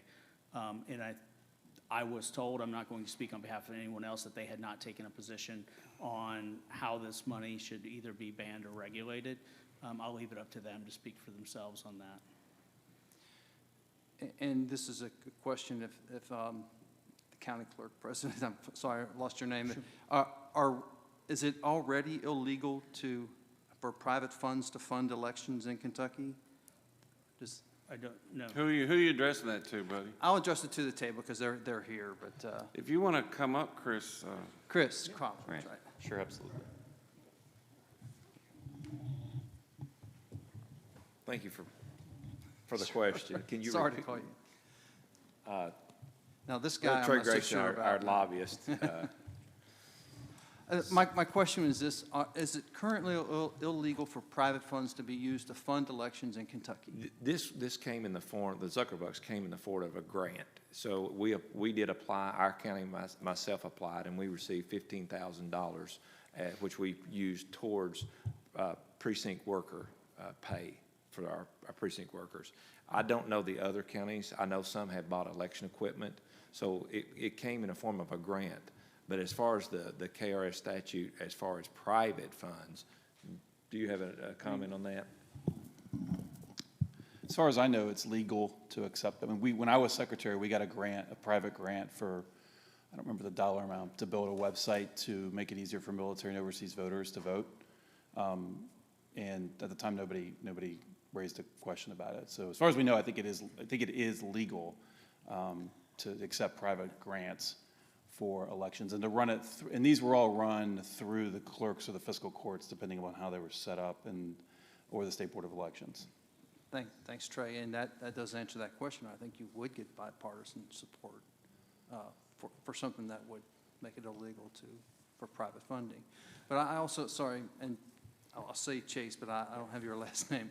Just to go back to, you said that the data that you have all collected is far and away the most stringent data, and that, so are there other people who have collected data on this, and what are their outcomes, and why do you say that yours is that much better? Not that we've found it. It's more of a, we actually dug into the issue rather than just patting Zuckerberg on the back and saying, great job, like NPR. We started obtaining the data through all these FOIA requests. Otherwise, we wouldn't have the data at all. So we had to submit, I think, in the thousands of FOIA requests to start getting information. A lot of it is sending it county by county, clerk by clerk, to get the information and do an analysis. Okay, thanks. And again, I was trying to get to the point of, are there other nonprofits, I mean NPRs? Not to my knowledge that we haven't worked with any other nonprofits. Researching this, okay. No. Thanks. Representative Tipton. Thank you, Mr. Chairman. Anytime that private money is spent for the advocacy of a candidate, a party, an initiative, there should be election finance reporting requirements. Have any states or the federal government looked into this as an election finance issue? I'm not aware of that because it's not money that's being given to a candidate or a cause or an organization or a PAC where laws are already in place that kind of regulate that. That's why, as we've been talking to lawmakers across the country, when we uncover some of this information, we show it to them. Generally speaking, they start to think about, well, should we regulate it like we do election finance, or should we ban it altogether? And at least 11 states, I believe, have banned it altogether. In some form or fashion, the laws are written a little bit differently in each state, depending on the circumstances and the nuances. But the overwhelming conclusion that lawmakers are coming to is elections should be funded by public dollars and not allow billionaires, whether they fund it themselves, whether they give it as a grant, whether they give it to allow the actual election operations to be influenced by those dollars. The states are coming to the conclusion that they should ban the practice altogether. Senator Alvarado. Thank you. I know probably the members had gotten an email prior to this meeting. I'm not sure how many of you received it, but it has some information regarding the counties that received some funding. And I guess the total amount that Kentucky received was $1.6 million. That's accurate? Is that correct? The state board election received $1.6 million. I actually couldn't find the combined dollar amount for locals. I was hoping to have that for that email, but I was only able to get the 43. I'm trying to track down the full dollar amount. My guess is that it's probably, the 43 counties probably got in excess of that number, so it's probably at least twice that when you add it all together. And just to, there's a list of the counties in the email we received that had received it. So Anderson, Ballard, Bell, Boone, Bourbon, Callaway, Campbell, Christian, Clark, Clay, Clinton, Crittenden, Davies, Franklin, Grant, Graves, Greenup, Hart, Henderson, Henry, Hopkins, Jackson, Jefferson, Kenton, Madison, Magoffin, Marion, Mason, McCracken, Menifee, Monroe, Montgomery, Muhlenberg, Ohio, Oldham, Pendleton, Rowan, Scott, Spencer, Trigg, Union, Warren, and Webster were the counties that received funds. So just for the sake of how it impacted Kentucky, I think it would be nice if we could get an idea of how much each county received. Obviously, when I know there's a reference to another site there where you can see how many other states received. Some states like Pennsylvania got $16 million. Florida got not even $200,000. So there was kind of an interesting breakdown of why some states got a lot more. But still, it's an amount that does come to Kentucky. It impacted 43 of our counties. So that would be interesting to have that breakdown to see how much of that private money is coming in and how that could impact a lot of those counties as well. But thank you all for the information. I think it's something that needs to be on our radar and we have to be aware of. Is this just something that's been going on, but now it's highlighted because it's Zuckerberg? Or, is this new, or? You want to take that one? Yeah, I was going to say. I think this was pretty unique. There have been, I referenced the grant that I received, the Commonwealth received when I was secretary. That was a small initiative that was given to states for that military and overseas push. I think in general, this is an unusual thing. Now, obviously, last year was an unusual election with the pandemic voting and a lot of rules changing. And there were other donors other than Zuckerberg that gave to the two entities that, so the local funding, Center for Tech and Civic Life definitely had other donors for this program. But I think there was nothing like this scope with governments. I think grants here or there would probably be the best way to describe it at the state and local level to help boost funding, but nothing at this level that I'm aware of anyway. And it's obviously disclosed, Chase? Or is this something We've had to dig to find, or what? we've had to uncover and dig all this up. To the senator's question earlier, we think that you should be able to have this information at your fingertips. This amount of money spent in your state, you should know exactly how it was spent. And it's difficult for any of us to get an answer. That's a problem. So that's why we're flagging it in a lot of states. That sounds reasonable. Any other questions? Appreciate you guys. One more. Go ahead. So what's on the website that's disclosed? So the 43 counties for Kentucky, you can find out the counties, as the dollar amounts obviously were not there. And then the state table with the state dollar amounts. And there were some reports, but it is vague on what they were doing. And there was a lot of publicity during the election leading up. When this gift was announced, it was very public and it was a really big news. that there was this much money going in. But I think it's fair to say that when you get it down to the weeds about where the money where the money actually went, that's where the reporting of some of these groups has helped to probably bring that more into the public eye. But in the election administration space, we all knew about it, we all talked about it, and it was much appreciated. It was needed. And I would be remiss not to say, but the election expense, by and large, falls on the local level, on your physical courts, and any funding from the state would be greatly appreciated and greatly accepted, and it eliminates this argument. So I don't want to set a nice ask. Okay, I appreciate you guys going over above and beyond the call of duty. Does anybody have anything? Mr. Chair, I have a quick question. Where It's Representative Minter on Zoom. Okay, Minter. It's actually an opportunity. The question was raised about what the Board of Elections would have to say about this. Jared Deering from the Board of Elections is still on this call, and I'd love for them to have the opportunity to ask Mr. Deering directly, since he's right here. Go ahead, Jared, if you would want to. Was this something you'd Sure, want to do? yeah, no, absolutely. Thank you for the question, Representative Minter. So the State Board of Elections, in a very public meeting, all our meetings were on Zoom. We discussed this as an organization, as a board, whether or not we could utilize this money. We requested, I believe, somewhere in the neighborhood of $1 million. We received $1.6 million. We utilized that money primarily for advertising about what the changes were in the election and how voters could vote safely. Ironically, the poster that is behind me over my shoulder was one of those efforts.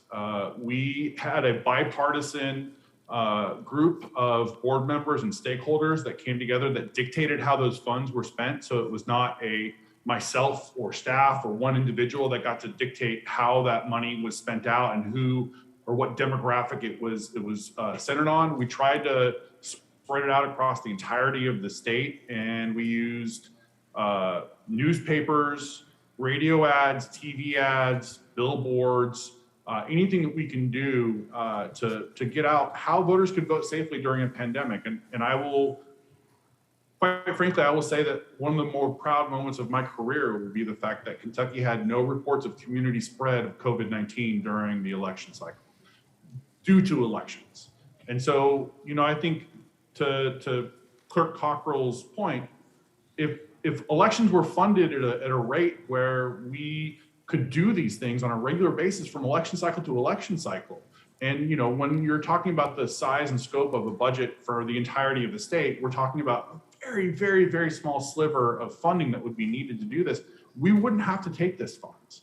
The counties wouldn't have to take funding to replace election equipment that's 20 years old, that desperately needs to be replaced. And yet those county fiscal courts are talking about whether or not you fund water bills for the local hospital and road paving, and elections, which is critical infrastructure, kind of becomes this side thing that no one really wants to talk about. And that's unfortunate. But I think if there's a role here to play that the state is stepping up and adequately funding election systems, would be highly amazing and would do away with a lot of the need for private funding, to be frank. Okay, meeting adjourned. Thank you. Thank you, Chairman.